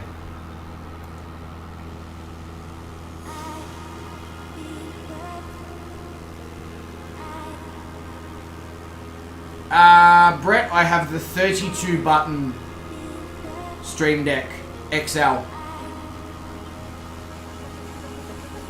Ooh, okay, Sean. That might be easier than continuing to watch the Stream Deck manual videos on YouTube.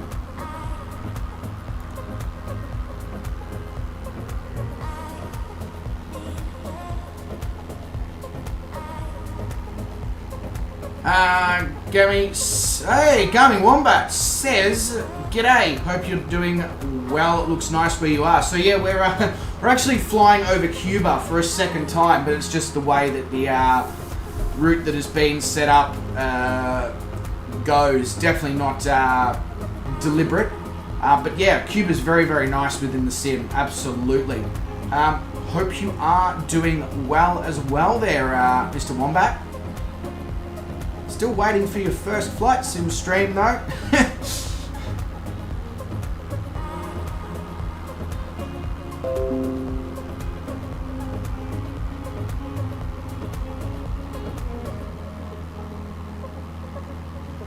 Jacko's just posted something and he doesn't look happy. Let's have a quick squeeze at what Jacko's just popped up.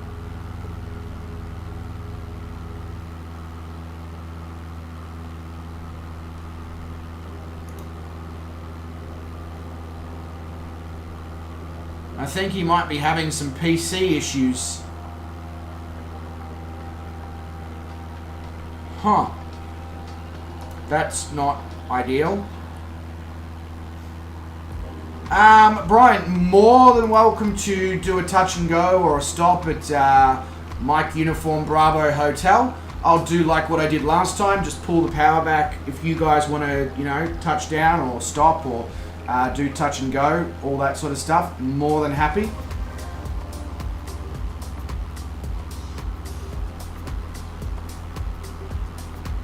Oh yeah, no, actually you did say that you were doing some farm sim.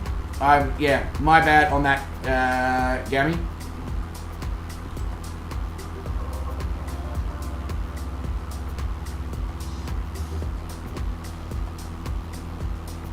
Yeah.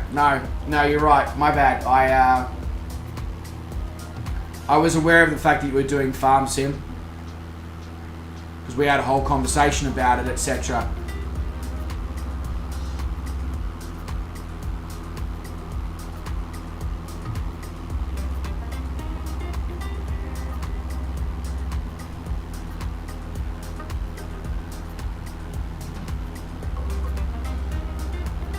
Yeah, that'd be awesome, Sean. That'd be really, really cool, mate. Because if I can get, yeah, you know, first-hand, one-on-one, as opposed to trying to, you know, watch my way through. And as I said, like, I utilize it to open up all the programs and all that sort of stuff for the streaming. And it's amazing because, you know, just turn the computer on, hit the button, walk away, come back, everything's open, ready to go, exactly where I want it. Yeah. No, so he's posted it on YouTube, Sean. It's a shorts video, so I believe he's having issues with. I believe he got his new graphics card delivered in time for the World Update, the new Australian World Update, and I think he appears to be having some issues with that now.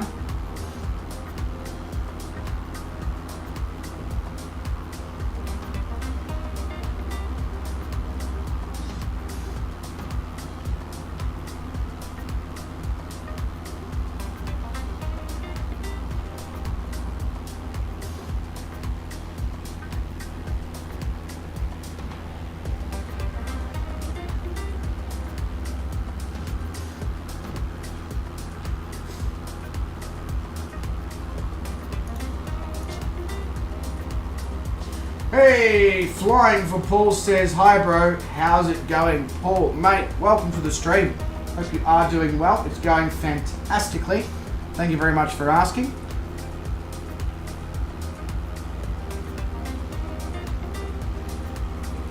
No, he's just, he's literally just uploaded something then, Brett. Like, just then.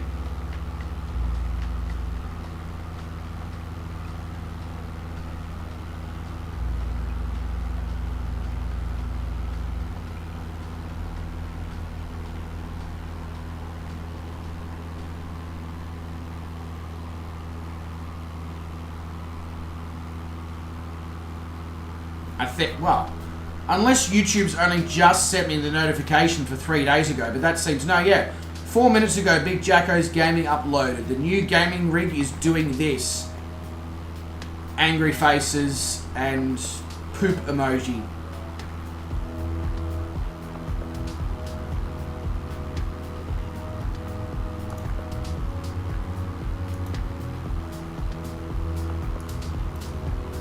I'd love to obviously be able to get over there and give him a hand, but right now, that's not an option.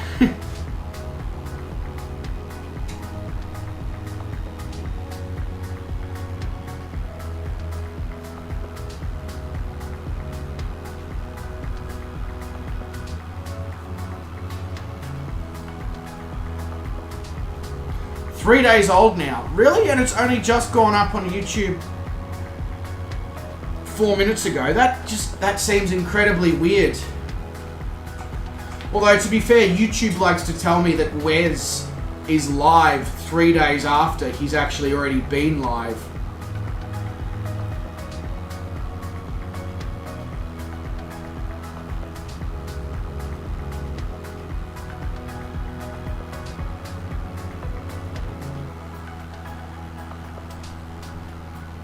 Fair enough. Okay, that's weird then. Good old YouTube.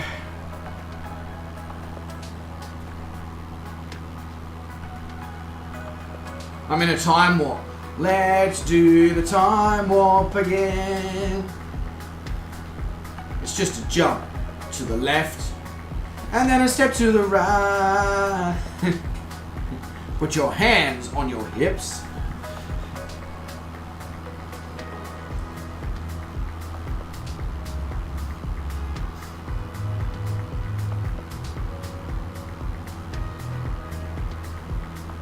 Ah, okay, Brett, that makes a lot more sense. Makes a lot more sense.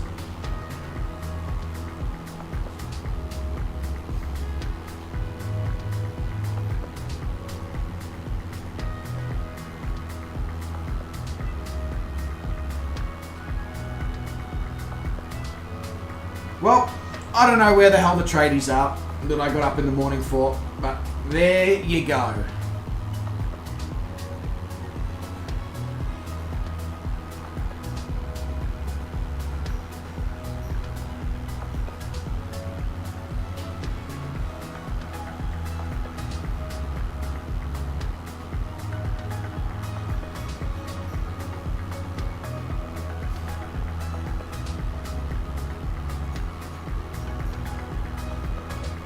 Are you, Brian?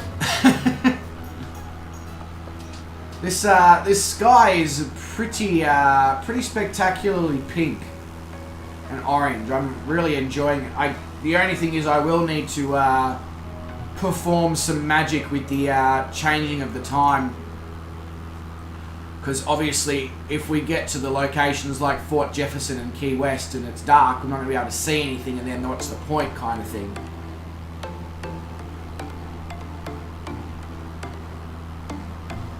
The best laid plans, rather, only work before you meet the enemy. That's exactly right, Sean. Do you know the enemy? Do you know the enemy?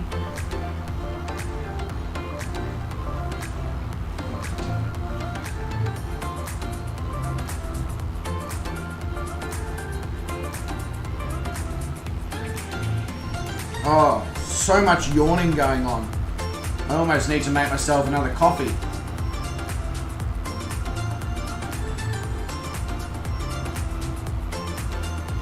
Problem is I don't currently have any milk, so if I want to make myself an iced coffee, it's got to be an iced long black, which is fine, but they're a bit eh.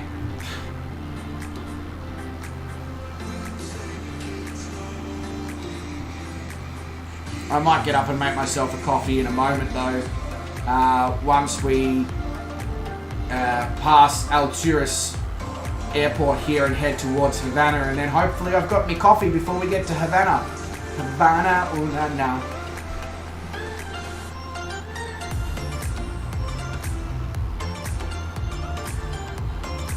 Yeah, well, Garwin, you know what they say these days, once you go black, you never go back. I guess the same thing can be referenced with coffee.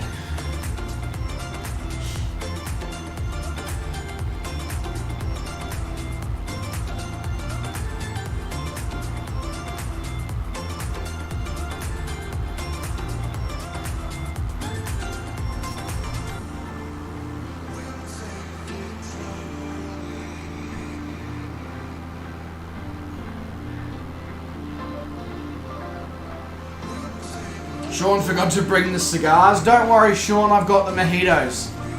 We'll just have to go with the mojitos. I'm sure we can find a good Cuban cigar on the ground in Havana anyway.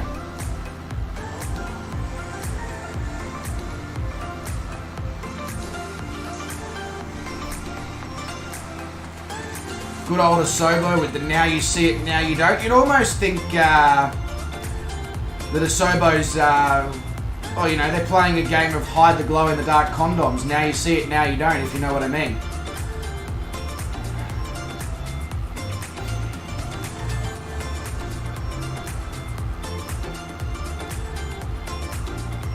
And on that wonderful image to leave you all with, as we make our right-hand turn across Alturas and head towards Havana, I'm going to go make myself a coffee. Back in a couple of minutes.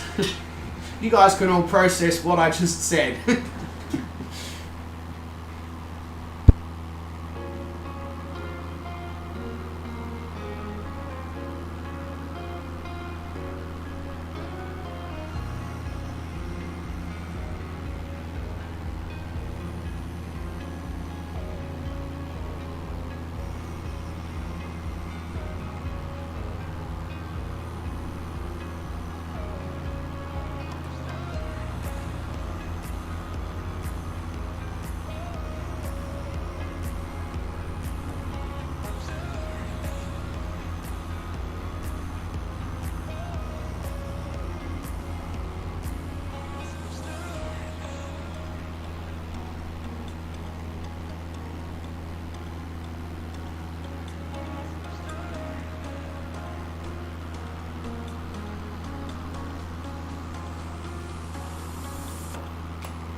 Alright.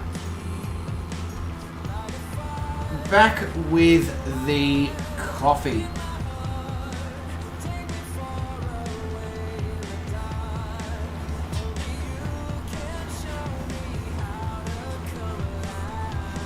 Oh, Calling Fish is going to try and land at the Plaza de la Revolucion in Havana. I'm going to probably leave the time of day and the weather the way it is until we get to the other side of Havana.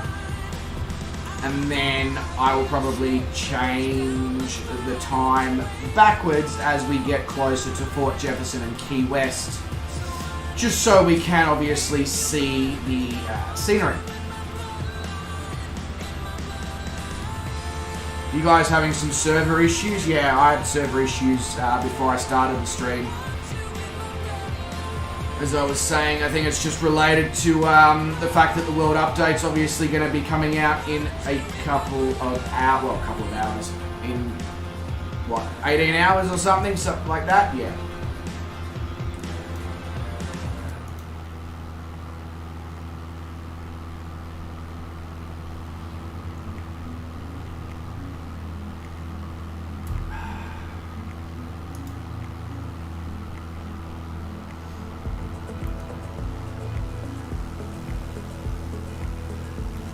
That is quite a pretty sight right now that is occurring, I must say.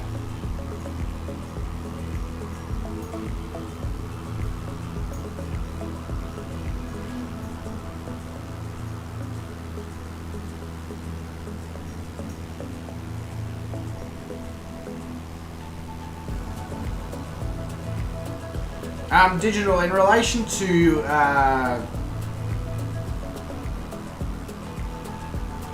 the 337 and all that requiring a different license, it's probably because the aircraft fly slightly differently, I'd say, but I think that's what you're already saying anyway.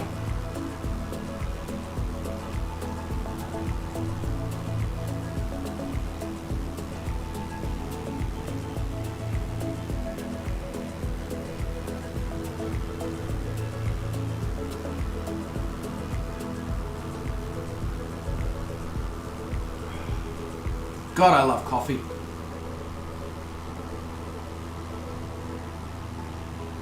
The nectar of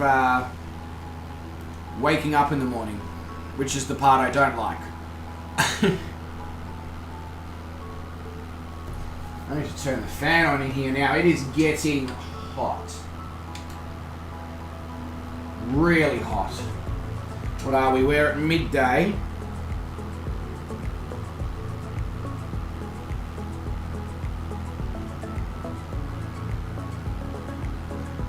Yeah, it's already 27 degrees outside.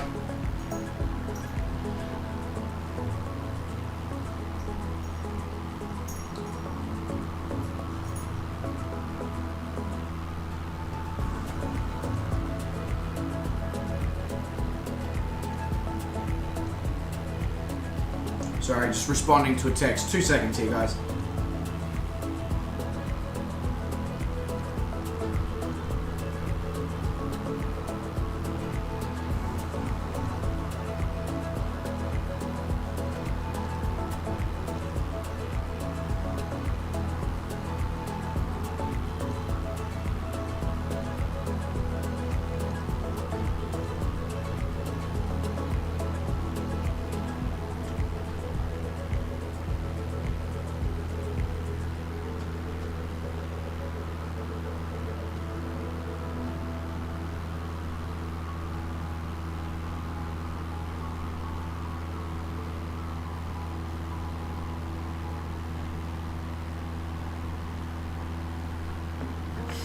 There we go. Cool.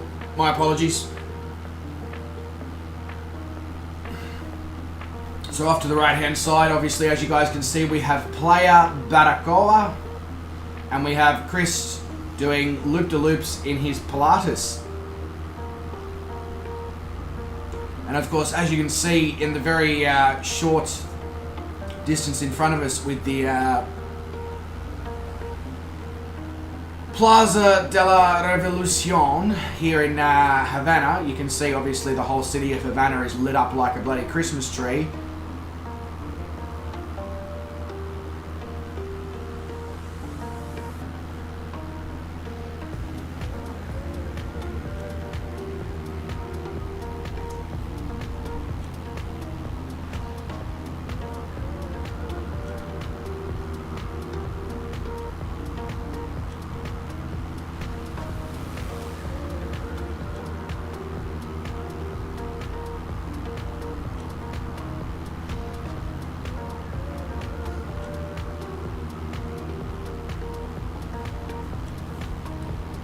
I can already feel the tinglings of the caffeine as it makes its way through me. It's just like, ooh, you need perking up, sir. We provide, you know. We just don't know why I went all Italian for that, but I did. So it's the coffee talking, obviously, because I believe I'm drinking Lavazza. So it's replacing my bloodstream with Italian blood, you know, even though there's quite a lot of Italian blood in there already, but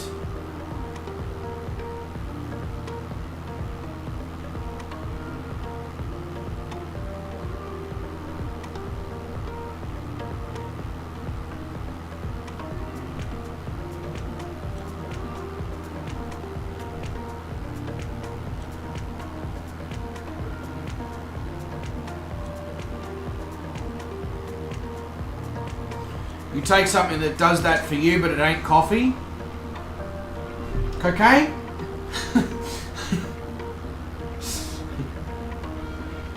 Ketamine? Meth? All three? If you really want to have a LSD? All four? Like, just go all out, Sean?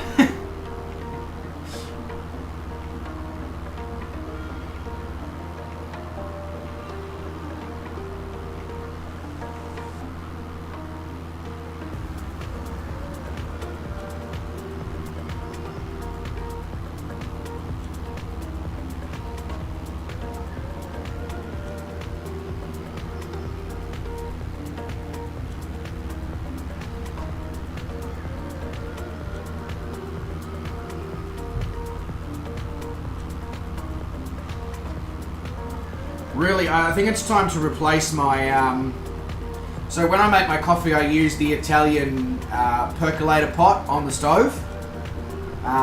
That's just how I grew up making my coffee. But I think it might be time for a new pot because the coffee's just not tasting as good as it did a couple of months ago. And the pot is leaking coffee onto the stovetop now when I'm making coffee, so I think it might be time for a new one. White cream. Oh, Sean. Roll up the $100 bills. Just, hay fever? What hay fever? What are you talking about? I don't have hay fever. I haven't taken any cocaine. What are you talking about? I'm not really full of energy at all.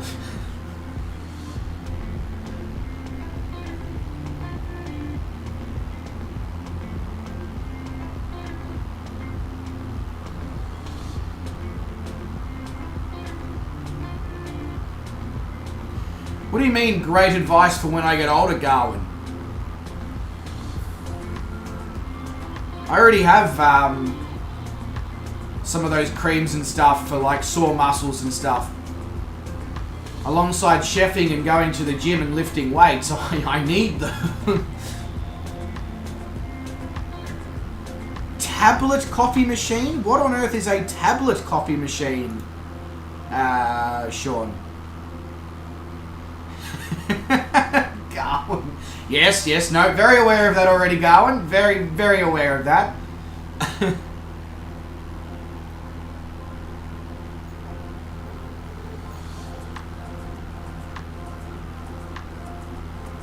Same with after cutting chili.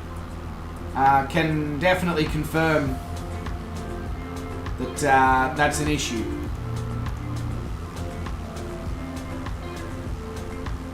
That's amazing that Calling Pigeon has managed to land down there at the Plaza de la Revolucion.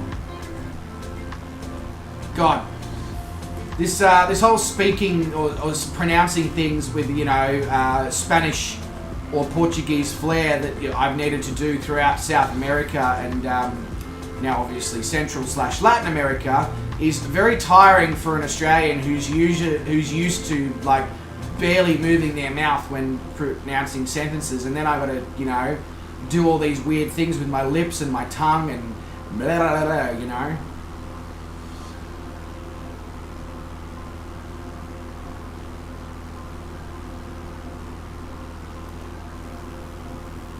That is a pretty spectacular view, I must say, Microsoft Flight Simulator.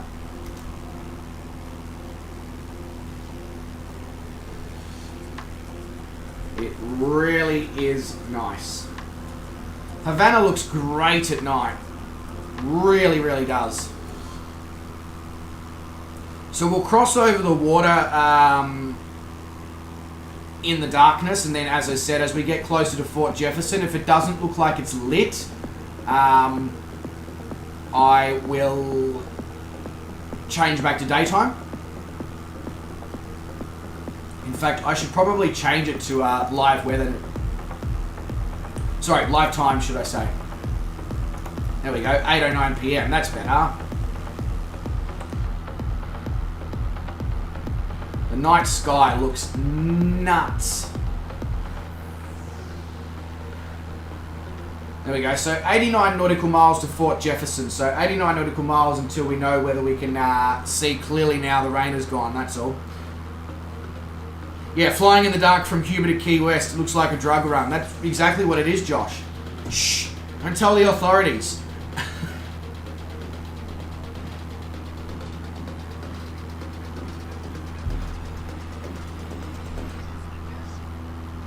Yes, they do, Garwin. Yes, they do. For various reasons, though. The burning from the mentholated creams tends to subside relatively quickly, and it's not like a, oh my god, what the hell did I do burn? It's just like, oh, that's a bit icy and interesting feeling. Chili, on the other hand, is just plain unpleasant.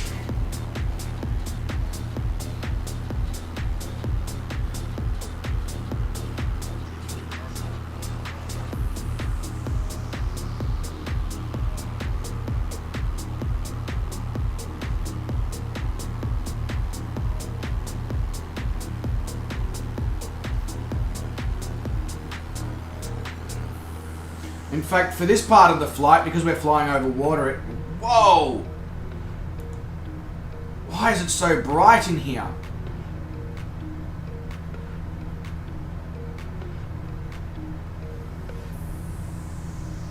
There we go, that's better. Whoa. That's better. Yeah, this might be the best option for the next part of the flight.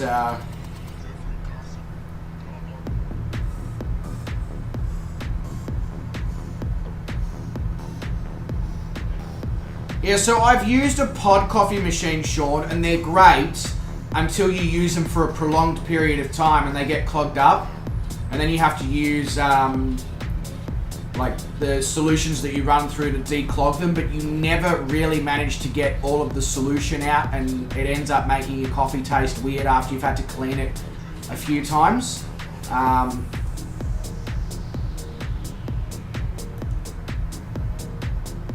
At least in my personal experience, anyway.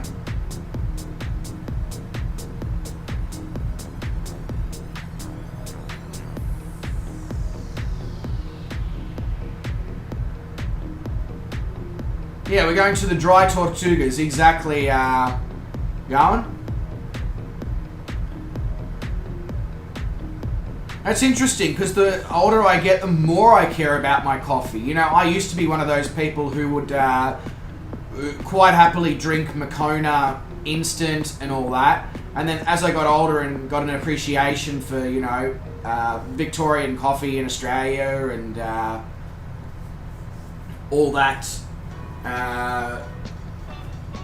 stuff, and then, you know, obviously got into hospitality and more coffee and started to understand it, and then had mates open coffee shops and got an even deeper understanding of how to make really good coffee and all that. I've become much more of a coffee connoisseur as I've got older. Yeah, absolutely, Josh. So the water around here is great, but it's just I believe it's the contents of the pod eventually screws up the pod machine.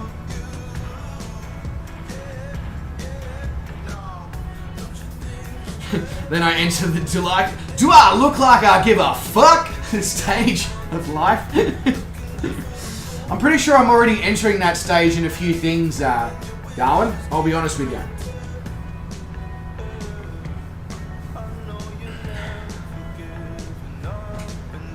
I must say, I had to chuckle at when I jumped on Facebook this morning for a couple of minutes. I just had to have a really good chuckle because the first article that I saw pop up was talking about the approval rating of our Prime Minister in this country has dropped to -19.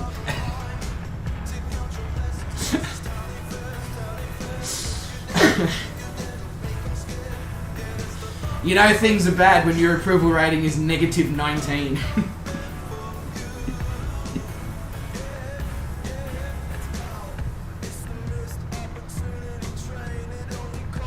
No worries, Sean. It's a good one. The number of cars, especially in Australia, that you pass that have stickers on the back window that say Dillygaff, and it's just like, yep, that's such an Australian thing. Or it may not have been an Australian thing, but we've embraced it because, well, of course we have. Australia, Josh.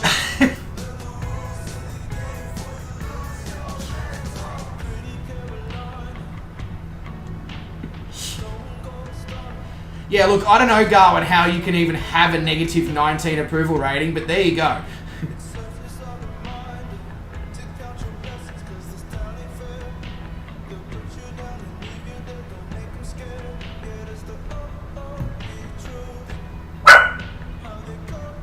Hey.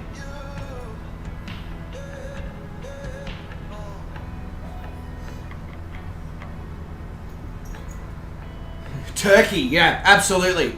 I'm really passionate about the Turkish politics here, Josh.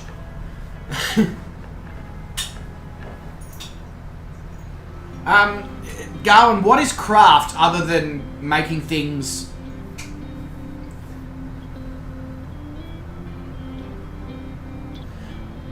There's a few things I'm passionate about from Turkey, Josh. Coffee, Turkish delight, food. Definitely not Turkish politics, though.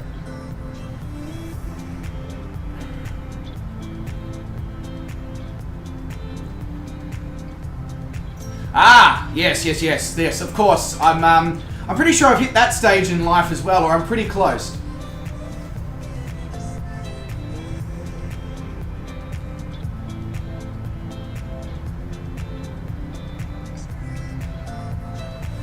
Article says 39%. I don't know what freaking thing I read on the internet this morning then.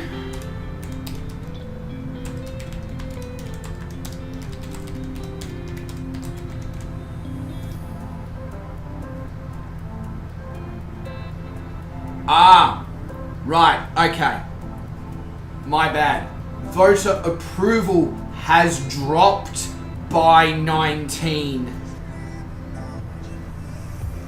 Not -19, it's dropped by 19%. Which is a lot.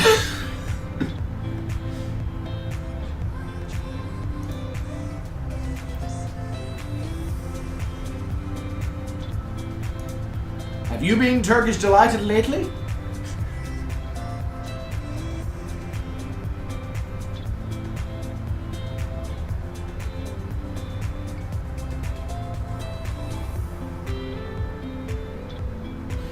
Cowan says, my boss and I spent an hour on the phone discussing what we are not going to do this year. We accomplished nothing about what we are going to do. Good, yeah, perfect. That's exactly what you want, isn't it, Cowan?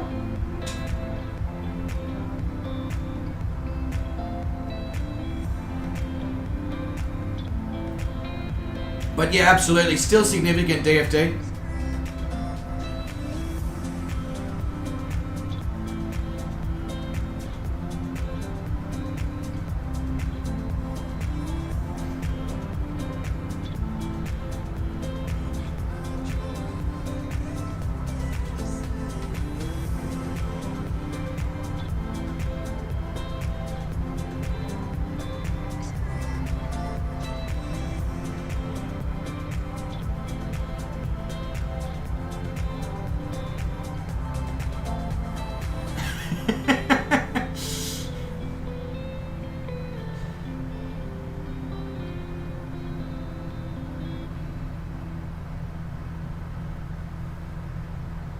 Yeah, it's called a drag strip, Sean.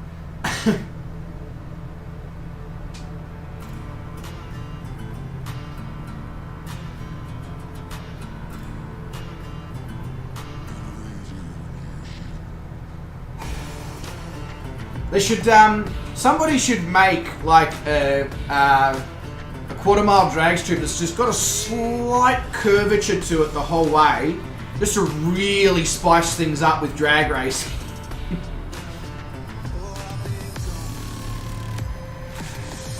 No, that's true. At least you don't just go left. That's very true.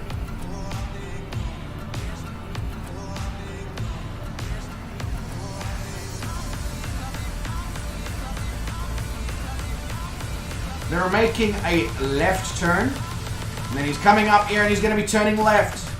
Goes down the straight and he's going to be turning left.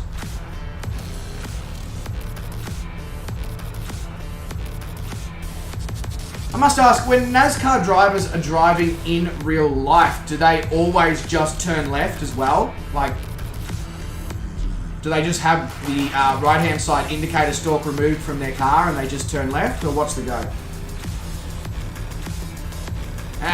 Oh yeah, I need to update my thingamajiggy at the top. Thank you very much, Sean.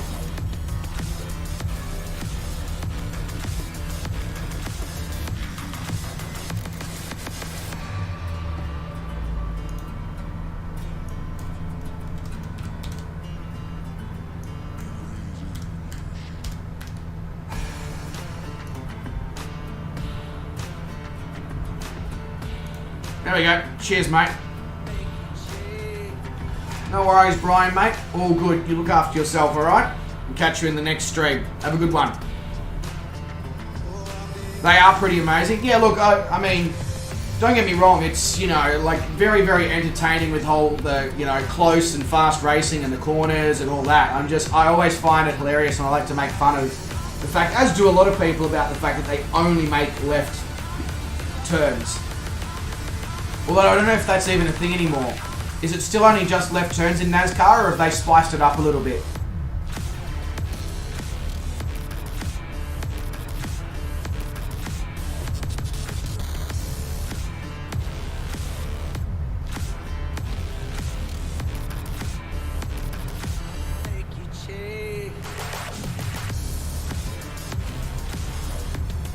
Yeah, okay, so I am correct in thinking that they do have road races now as well. But yeah, of course, as you know, Digital, you know, back in the day, I don't know exactly how long ago, it was a while back, but NASCAR was obviously just, you know, circuit tracks with left turns. But I'm glad they've branched out into something a little bit more. I think that's really good, because otherwise they were just going to cop the brunt of, you know, everyone taking the piss out of them.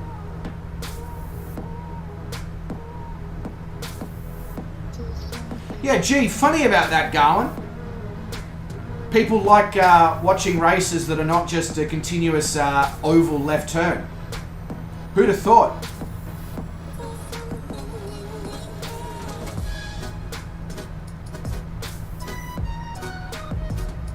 They've run road races since the 1970s. There you go.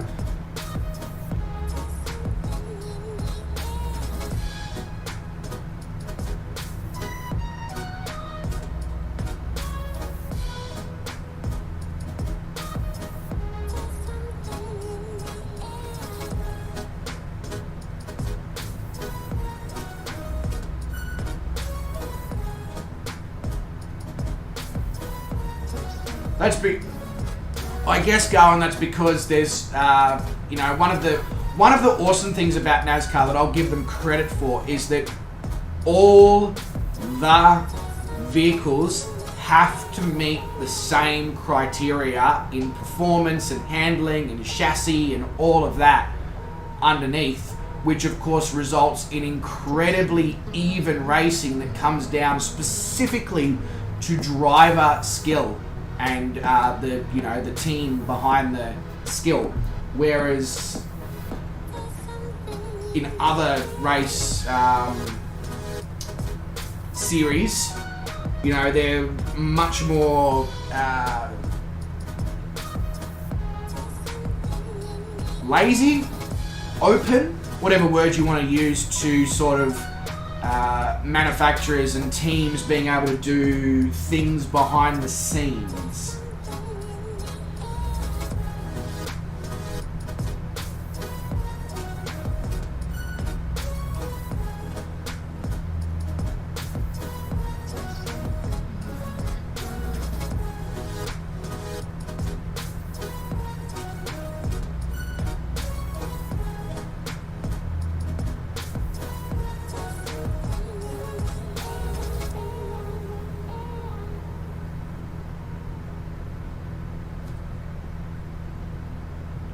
What was that? Sorry, Sean. Lots of yellows.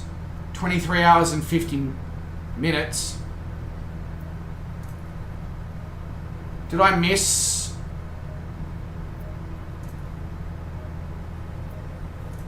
Oh, when you were watching a 24-hour race. Is that what you're referring to?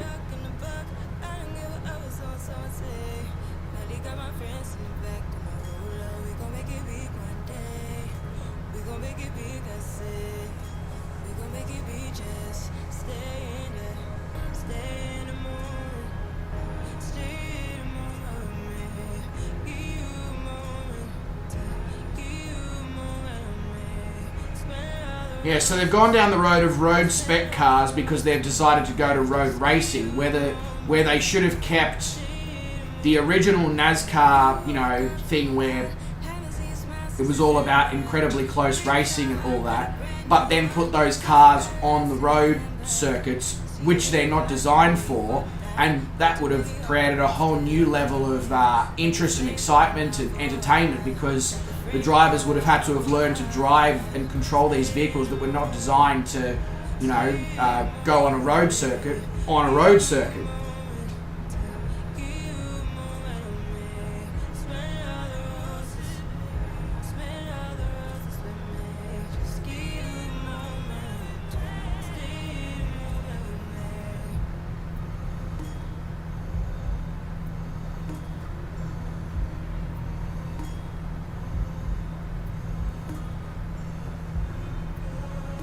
Yeah, so it's a NASCAR chassis with body panels from the various manufacturers.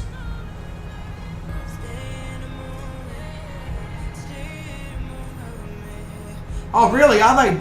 Okay, I wasn't aware of that, Digital. There you go. William, I am on live time. However, I will go back from live time once we get to Key West so that we can just see everything.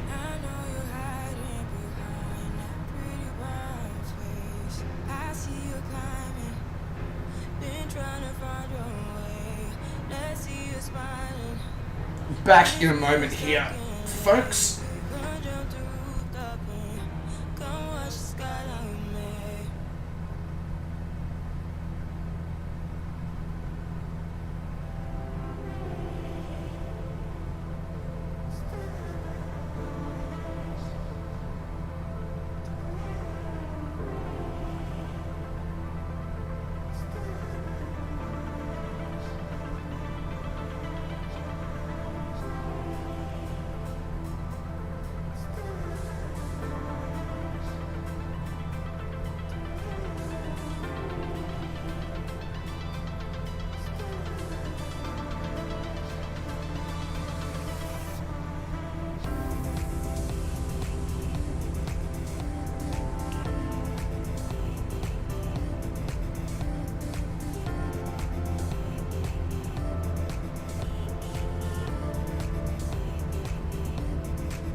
All right.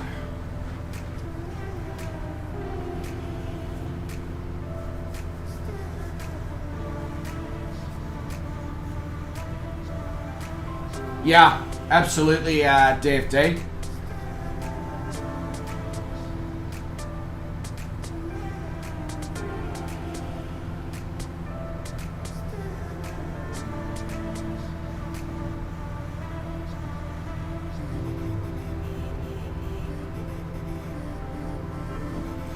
It's just the way of the world, unfortunately, Garwin. Everybody is just in it for the money, you know?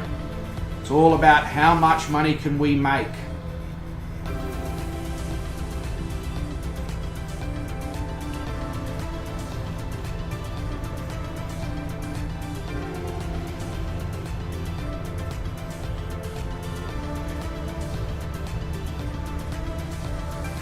It's almost taking a F1 style direction, which is, I mean, it's not a bad thing, but it's probably not a good thing either, because, you know, that's the thing that set NASCAR apart from the others, was it was different.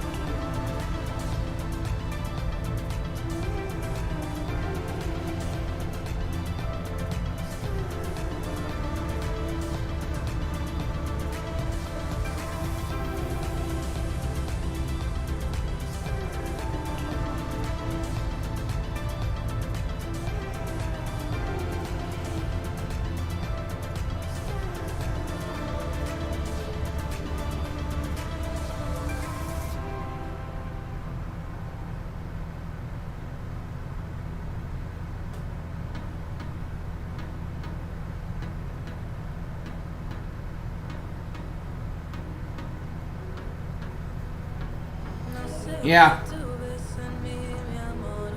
Because if all the designs are the same, DFD, there's more money for sponsors, more money to make money, or more room to make money, should I say.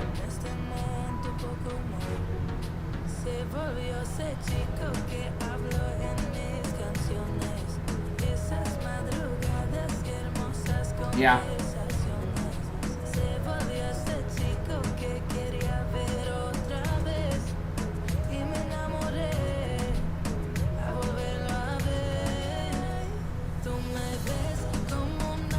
It's not, it's certainly not an ideal.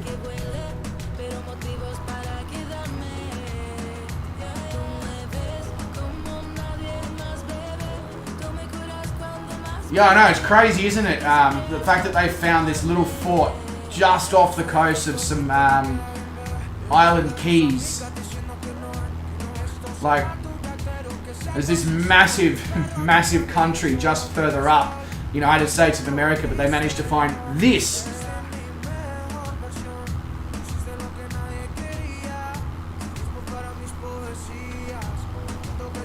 Is it lit up or not? Because if it's not, now that we're 30 nautical miles out, I'll change off of live time.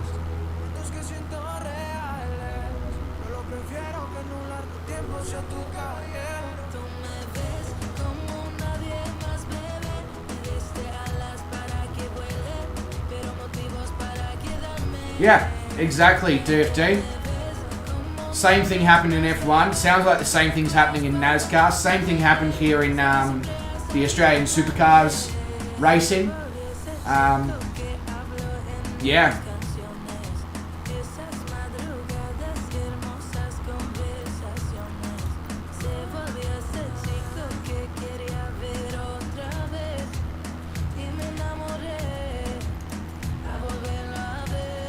There we go, through the power of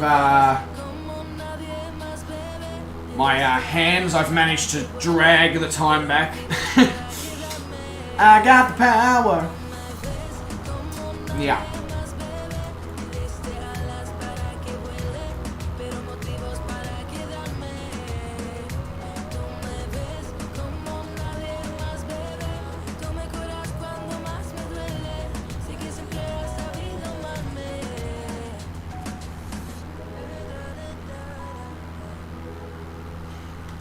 How is my fuel tanks looking? Okay, time to do some go. Trying to keep the fuel tanks nice and balanced because, you know. Yeah, I know, right? By the power vested in my hands, I shall produce the sunlight.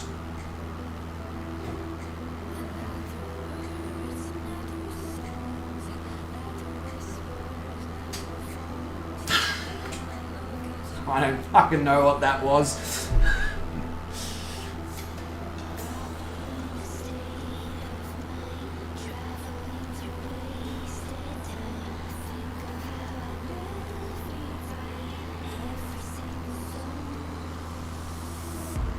Gee, for somebody who's had 2 large coffees and a green tea with guarana and yerba mate, you'd think I wouldn't be yawning, but there you go.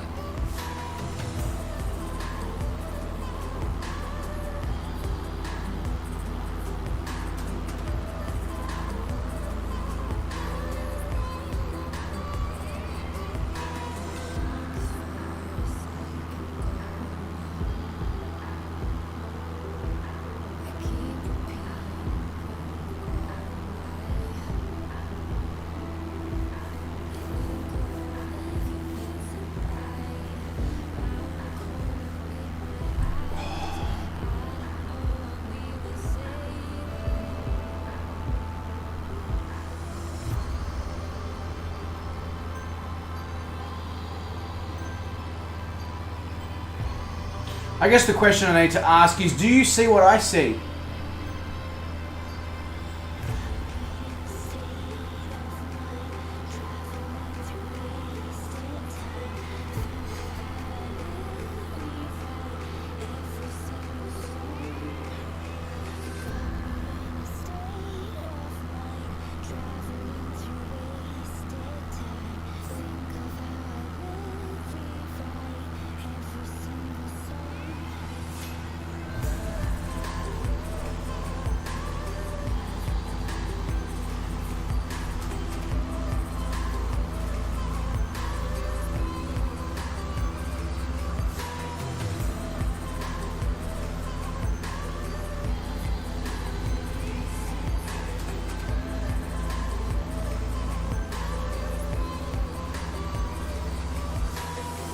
Another classic decision by the twits in black and white. Huh? Oh, he's retracted the message. Okay, clearly not what Sean was trying to say.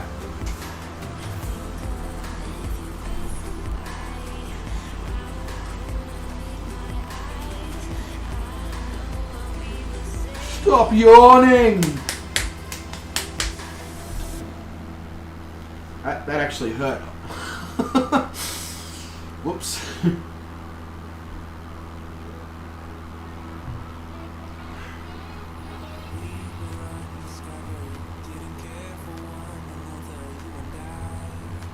All good, Sean. All good, mate. How did Icarus and Garwin... Well, Icarus I can understand how he got so far ahead of me. Calling Pigeon I can understand how he got so far ahead of me. Because, he's got the bloody TBM. How the hell did Garwin get so... Oh, he started in front of me. Never mind. But I ain't not attached to rest of body at this point.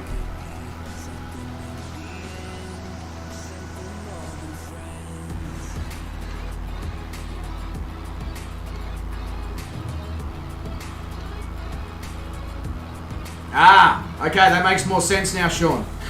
That makes more sense. Don't worry, my dad does the same thing. Texts me texts that were meant for my mum and vice versa. And then he's like, why didn't you respond to the person who it was meant to text? And they're like, what are you talking about?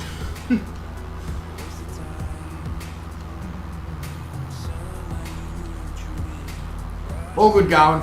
I just forgot about the fact that you started in front and I'm just like, hang on, what?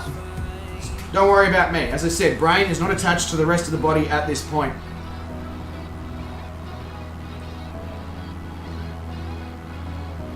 Brain's already, thinking about the fact that I got to place some orders and I got to do some food shopping and I got to give my lawn a mow and I got to go to the gym and all that stuff.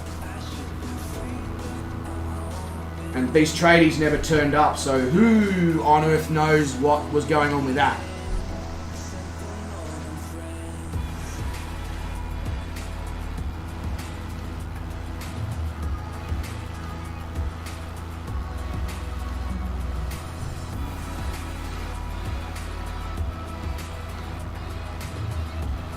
Yeah, exactly what I just said, Sean. So once the stream finishes up, I'll be placing all my orders for the week. Then I'll be having some lunch probably whilst I'm doing that as well. Yeah, they'll arrive just as I'm leaving at 1500. Exactly, Sean. At which point I'll be like, hey, it was meant to be in the morning, you've had all day. Sorry guys, I've got things to do now. You can't be here without me because the dog will try and go you. Reschedule, Yeah, and then obviously once I've done the ordering, I need to walk the dog, do some food, do a food shopping top up, mow the lawn, hit the gym, make some dinner in there as well. And I need to check the progress of my cables and bits and pieces that are coming that will enable me to do cooking on the fly in the kitchen. Yeah.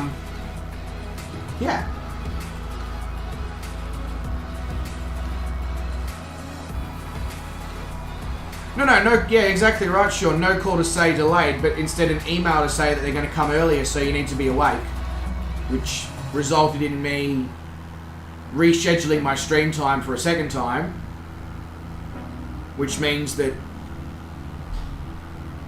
instead of the usual,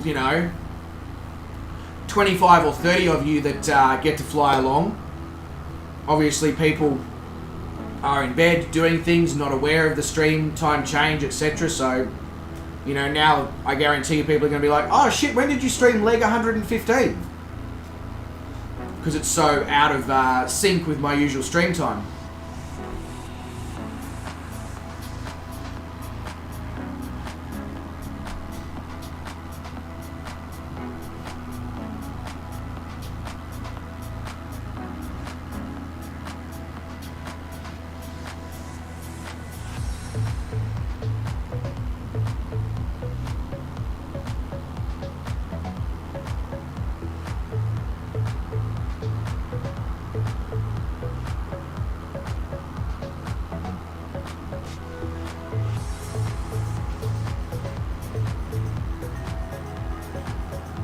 I mean, I don't mind the time either, Digital Flight Deck, but it's just obviously people are not used to me streaming at this time.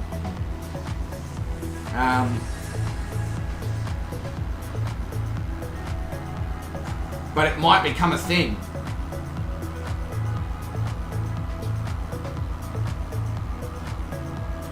If it is going to become a thing, obviously I'll actually let people know if it's going to become a common streaming time, so that those who are not aware don't miss it.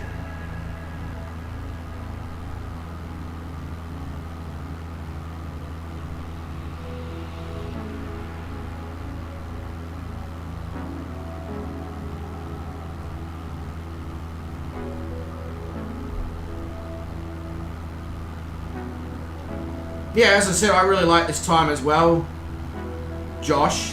Because it means I get up in the morning, have some food, I stream, and then I still have the day to do things. I'm not, up until like 3 o'clock in the morning. It's obviously beneficial in that regard.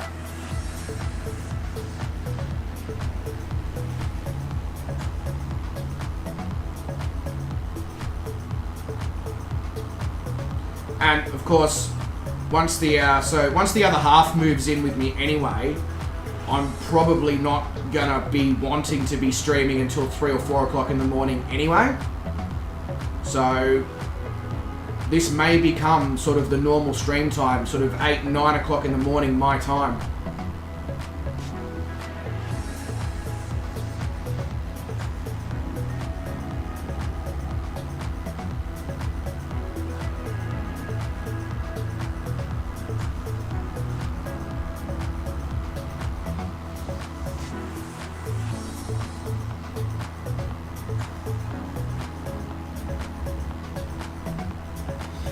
But sounds like it works really well for everyone who's currently watching, so maybe it's just something I need to do. And yeah, I'll just pop in the Discord and be like, hey guys, you know, we've had to change the streaming time.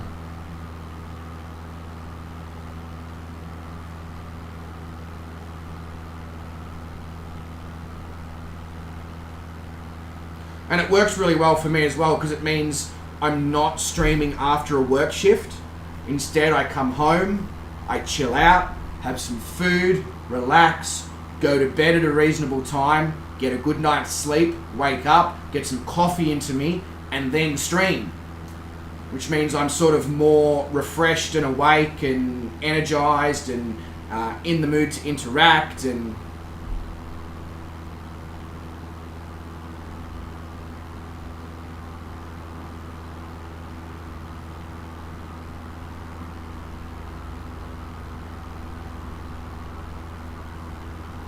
what happened to the music?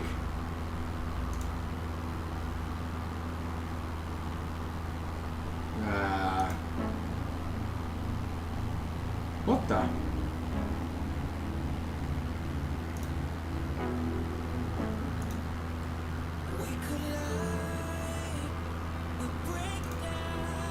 That was weird. There we go, Fort Jefferson.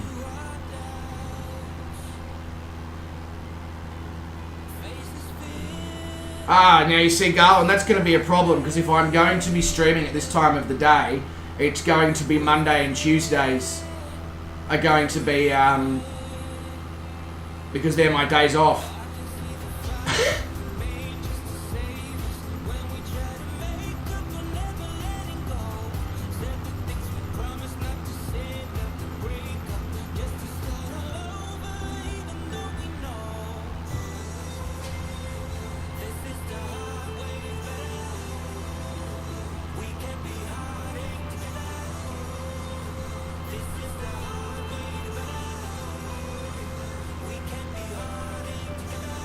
That's a big fort for such a small sandbar. That's crazy.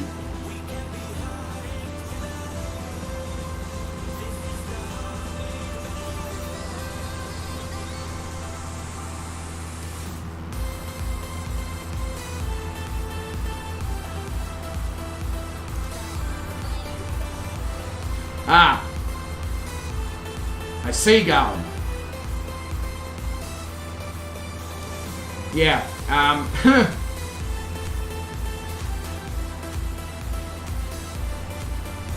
oh, so in real life, DFD, you almost flew out here. That'd be cool, mate. Jeez.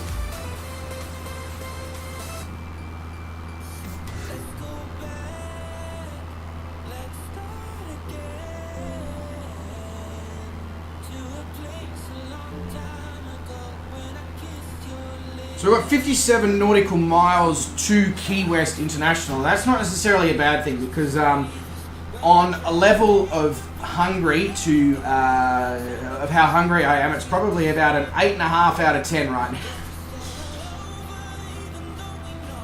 I am a hungry, hungry man.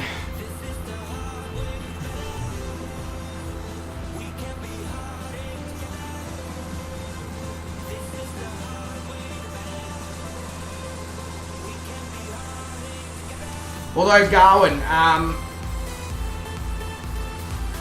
I could quite easily on a Tuesday, because a Monday is a day off for me, I don't need to stay up late on a Monday night if I'm not streaming.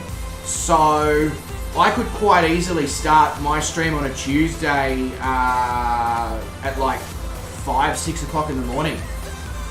Just simply by changing my bedtime on a Monday night to something more reasonable. And I wouldn't have an issue with doing that at all.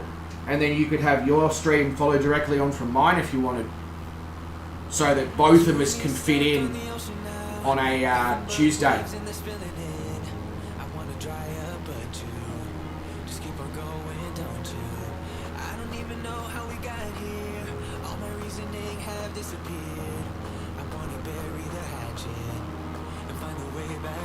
Well, I mean, Sean, you know, as you know, there's never any pressure to fly along, mate. Like, if you just want to have it running in the background as some white noise and, you know, something to just watch along with, that's great. Like,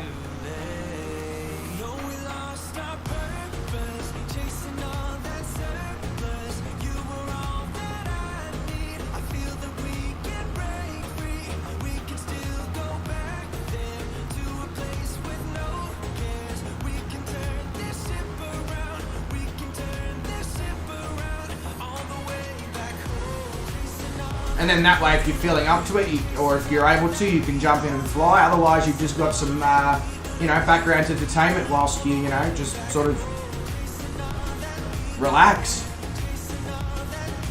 I mean, I, as a lot of you would know, I don't really fly much in other people's streams. I just love to just get in there and just watch and just chill out and, you know, interact with the people in the chat and with the person who's streaming themselves, and, you know.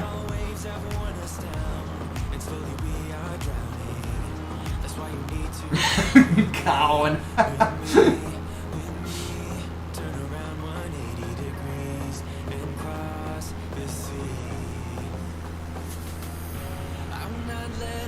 Part of the reason for me not wanting to fly along in everyone else's streams all the time is because if I flew in my streams, then Wes's, Jacko's, Shane's, Brett's, and then obviously soon to be Garwin and Garmi's as well, I'm pretty sure I'd actually get sick of flight sim because that's just such an astronomical amount of flying.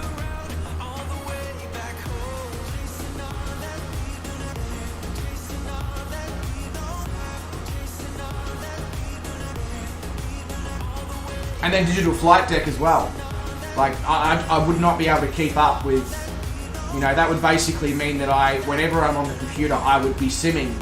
And nah, I have other games I like to play and things I like to watch on YouTube and Twitch and all the streaming services. So, yeah.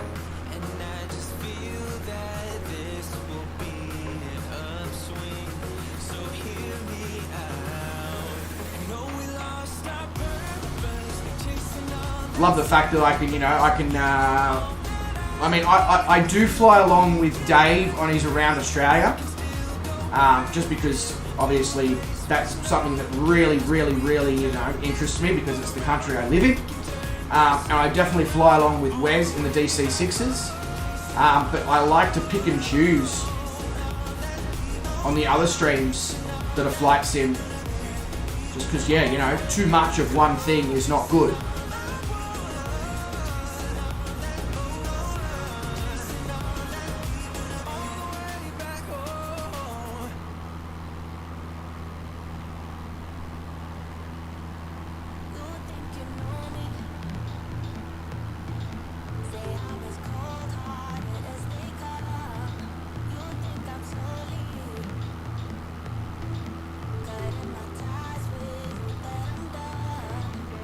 So with what you guys have sort of mentioned to me about the streaming time and all that, and the fact that obviously you guys like the streaming time, it basically means that like 40 or 50% of my viewership prefers this as a streaming time or around this.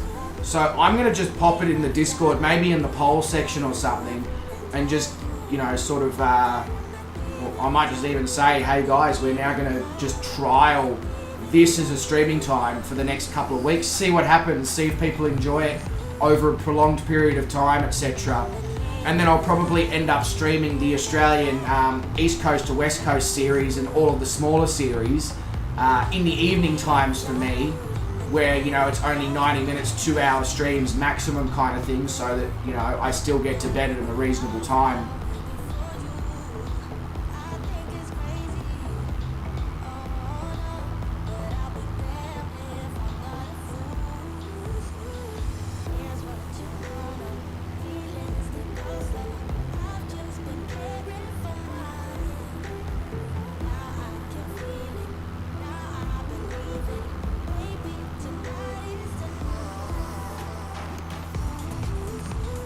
But guys, let me know in the chat if you are, obviously, except for Garwood, If you are interested in jumping over onto Twitch at the end of the stream, if there's somebody for us to raid. Not to single you out or anything going, I just know that you're not interested in Twitch, that's all. So I kind of figured that you know, not going to be involved in that one. Oh, you have all the flight plans finished for your stream. How many legs?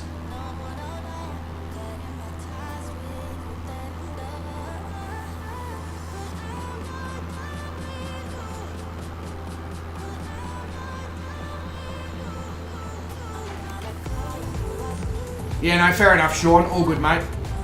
Fully understand that. It's getting pretty late for you anyway. I think it's going on, what, almost 2 a.m.?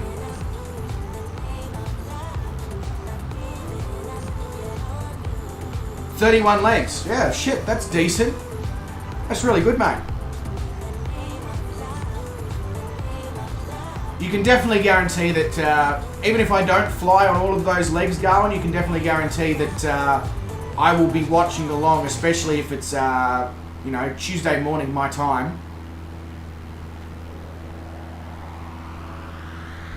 Yeah, there you go, Sean. Yeah, almost 2 a.m. We've swapped it around.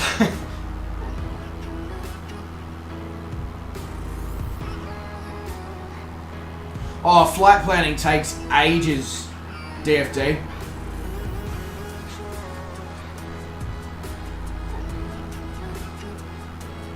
Almost half a year with one a week? Yeah, would be.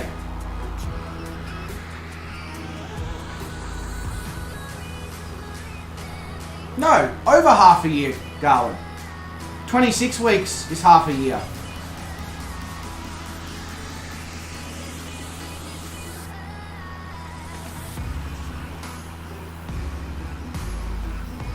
Yeah, you were telling me in a stream a couple of weeks back that you managed to get in contact with the people who did the original flight plans. I think that's absolutely freaking awesome.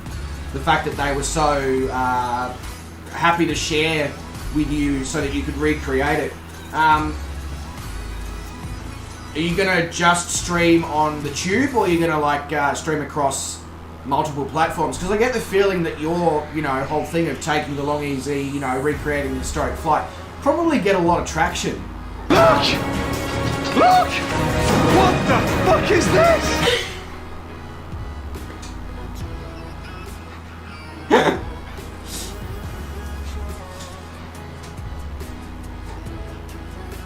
Hey, Greg Schwartz, mate, thank you very much for the subscription. Appreciate that a lot. And welcome to the stream. Hope you are doing well.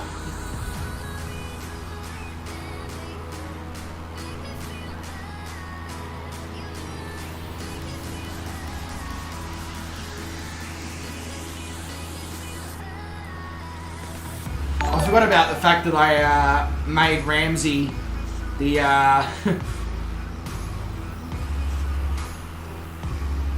Planet Neutral. Mate, thank you very much for the follow over on Twitch. Appreciate that a lot. What a legend. Oh yeah, I was going to say, I forgot about the fact that I made Ramsey the, with the, what the fuck is this? As the subscription notification over on YouTube.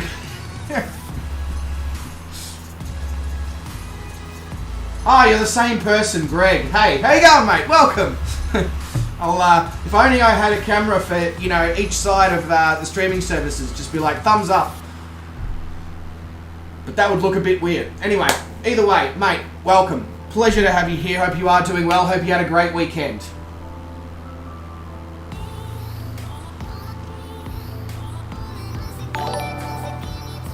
Hey, Digital Flight Deck with the follow over on Twitch. Thank you very much, DFD. I really need to speak to Dave about why he's managed to get his bot to work across both Twitch and YouTube, and I need to ask him why mine refuses to do it despite the fact that I'm logged into the bot on both services, and why my GIFs, don't show up over on Twitch, even though they're in the Streamlabs and they're ticked to show up over on Twitch. Doesn't make any sense. Dave's managed to work it out, so I need to speak to him about how he's managed to do that.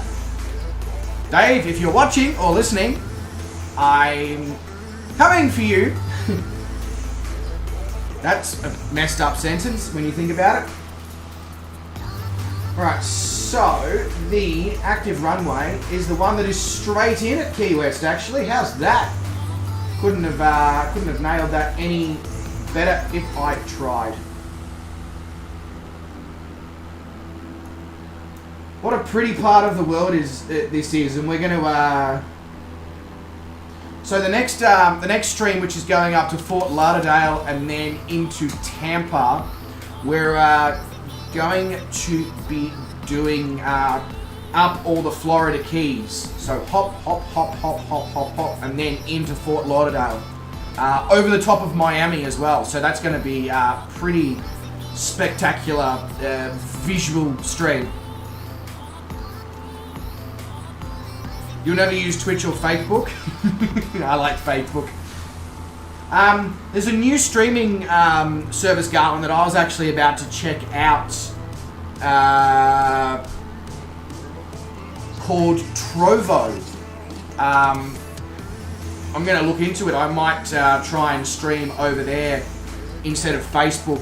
Well, no, sorry, instead of on top of Facebook and Twitter, to have all four running kind of thing.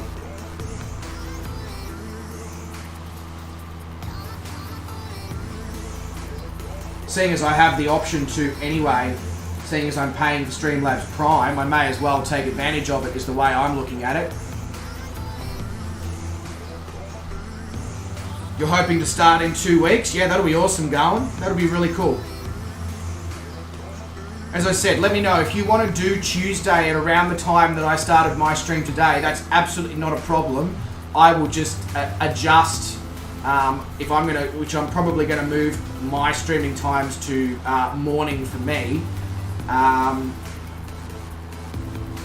Yeah, I will just adjust mine to a slightly earlier start time.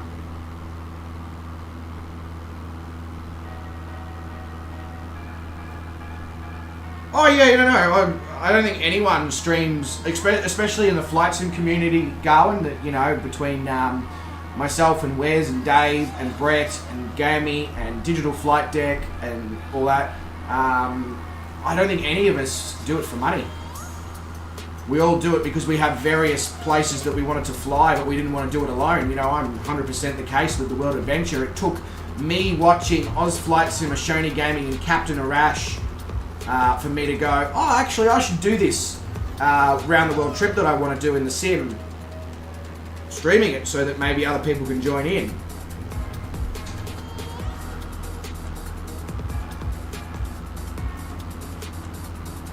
$6 p.m. your time, it's 9 p.m. now, so that would be, yeah, so 10 a.m. my time, so I could easily do like a 7 a.m. start or 6 a.m. start on a Tuesday, my time, going. That would not be an issue whatsoever. Yeah, exactly, Digital Flight Deck, exactly.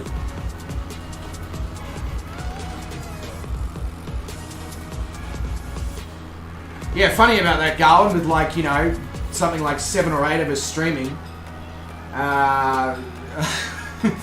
all together at the same time. Well, not at the same time, but all together, you know, 7 or 8 different channels now stream. I'm not really surprised to hear about the fact that you never really fly alone anymore. Greg over on Twitch is saying the only reason I started streaming recently was to get people to follow along with some of my crazy flight ideas. There you go. So you obviously stream, Greg. So what I'm going to do now is I'm going to click on your name, and then I'm going to follow you.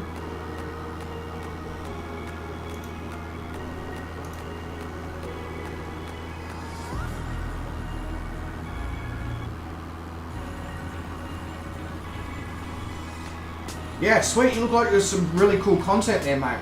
That's awesome. That's awesome, mate. Really, really cool.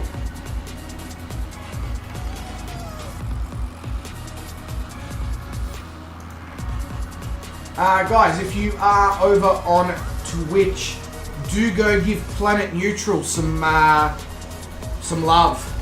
In fact, I will put his link in the YouTube chat.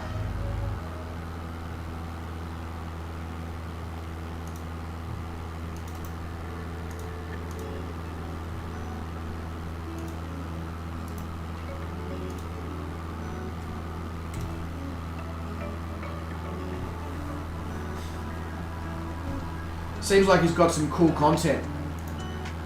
You love the ambition of the world tour. So I had to, I'd seen that quite a few people were already doing various round the world flights, world tours, etc. Greg, so I knew I had to sort of step it up a level. So we are visiting every single country, and what's it called? Bloody I can't think of the name. You know, like when countries break up into unassociated states. So we're going to visit every single country and sovereign state. There we go. That's the word I'm looking for. So take it one step further again, and not only that, but we're going to just crisscross our way across. I've got something ridiculous planned out, like 1,200 legs. So we're going to be at this for a while. Possibly went a little bit too crazy, but whatever.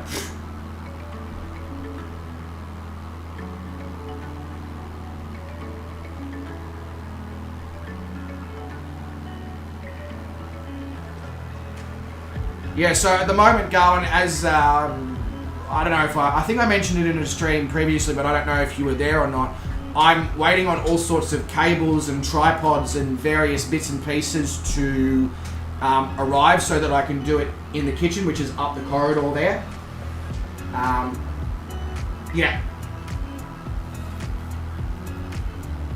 Yes, I used the word sovereignty on YouTube. I know. What was I thinking? I'm insane. I should probably stop talking and just flying along and realise that I'm basically 10 nautical miles out of Key West here, so I should probably do something about that by, I don't know, slowing the aircraft down and putting it in for a landing, possibly, maybe. I don't know, I've heard that's what pilots do.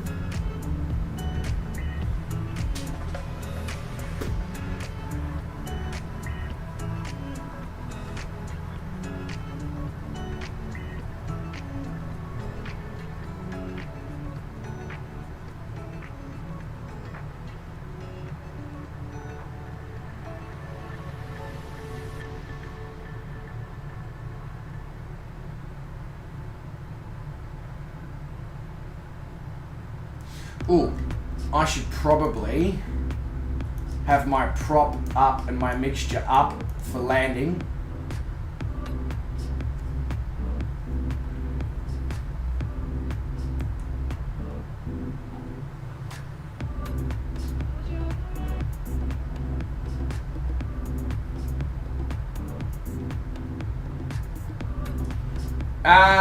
Revealing it as I go, Greg, because I have Calling Pigeon. You probably see him in the stream. He so basically I flight plan, I send him the flight plans, and he sort of streamlines them, adds any sceneries and like freeway sceneries and stuff, and points of interest that I may have missed, because obviously when you're flight planning 1,200 and something legs, you miss things. And then he puts them up in my Discord once they've basically been streamlined. But I have basically all of the flight plans already planned out, sitting in my PC.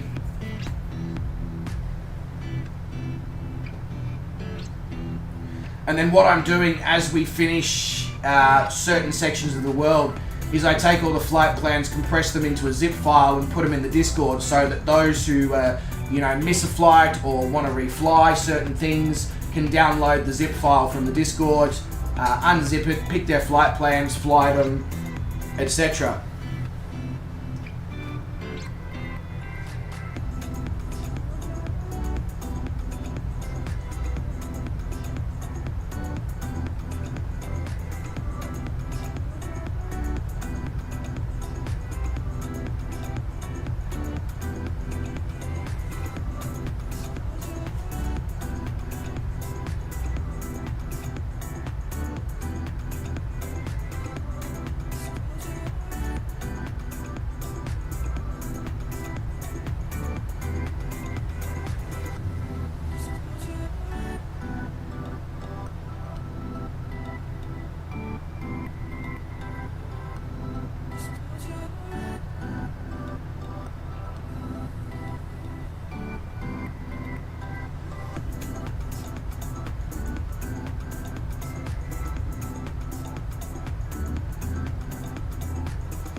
This is a bit of a crosswind, I must say.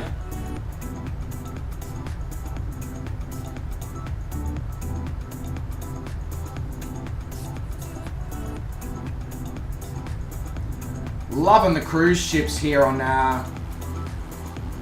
as we come over into Key West. That's cool. That's really cool. I'm glad I've got the freeware ships add-on for the sim. Whoop. Fighting the crosswind a bit too much now. Alright, let's go gear down.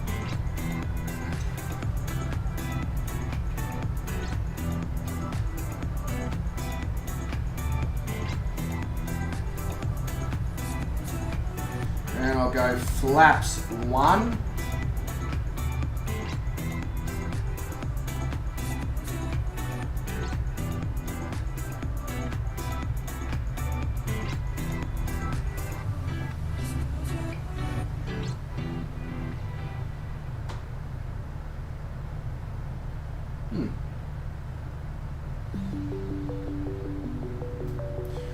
Now, I should probably keep it, because FlyLive Studio tells me what my landing rate is. So let's see what we can get here. I need to set up on the bot a way for you guys to predict the landing rate.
Ha!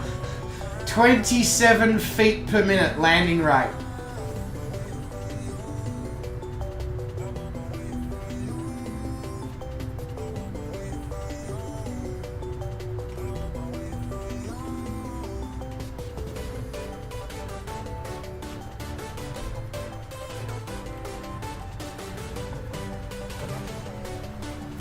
I think that classifies as butter.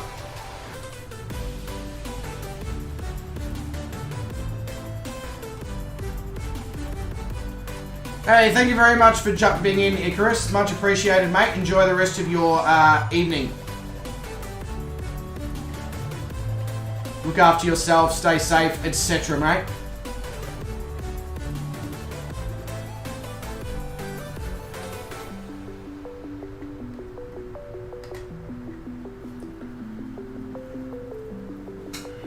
Alright, is anybody else coming in? Do I need to grab the drone out? No, it looks like everybody else has made their way down. So ladies and gentlemen, legends of the highest regard, welcome to Key West and welcome to the United States of America. So we now will be making our way around the very bottom of the United States and into Mexico over the next however many legs. I think it's about 20 or so.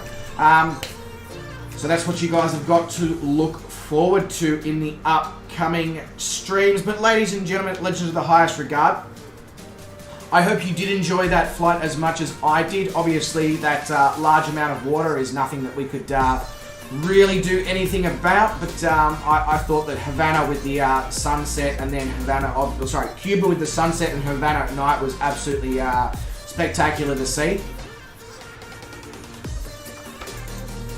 coffee just coming up to say hello. But I'd like to say, obviously, a massive thanks to all of you who did jump in, whether you were in the flight, whether you were in the chat, across both YouTube, Twitch, and Facebook. I don't know why that's both, because that's 3 versions, but anyway, all the same, I guess. Obviously, I'd also like to say a massive shout out to Wes, Jacko, Josh, Garwin, Tony, Sean, Blackadder. I think that's it. Oh, and Calling Pigeon. Holy shit, how the fuck did I forget that one? I do apologize. To all of you guys for your extra support over on the Patreon, it is greatly appreciated. As I did say at the start of the stream, I will be in the Patreon part of the Discord tomorrow, Arvo, my time, doing a bit of streaming. You guys are more than welcome to jump in if you're awake at that time. Otherwise, fully understand. But ladies and gentlemen, legends of the highest regard, again, thank you very much for coming along. Wherever you are in the world, you make sure that you stay safe, stay well. Don't do anything I wouldn't do.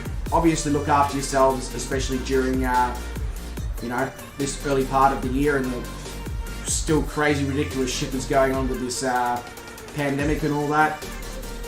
I don't know if that's ever going to end, but anyway, that's a whole nother story for another day. But guys, thank you very much for coming along, and I will catch you all in a stream very soon. Cheers.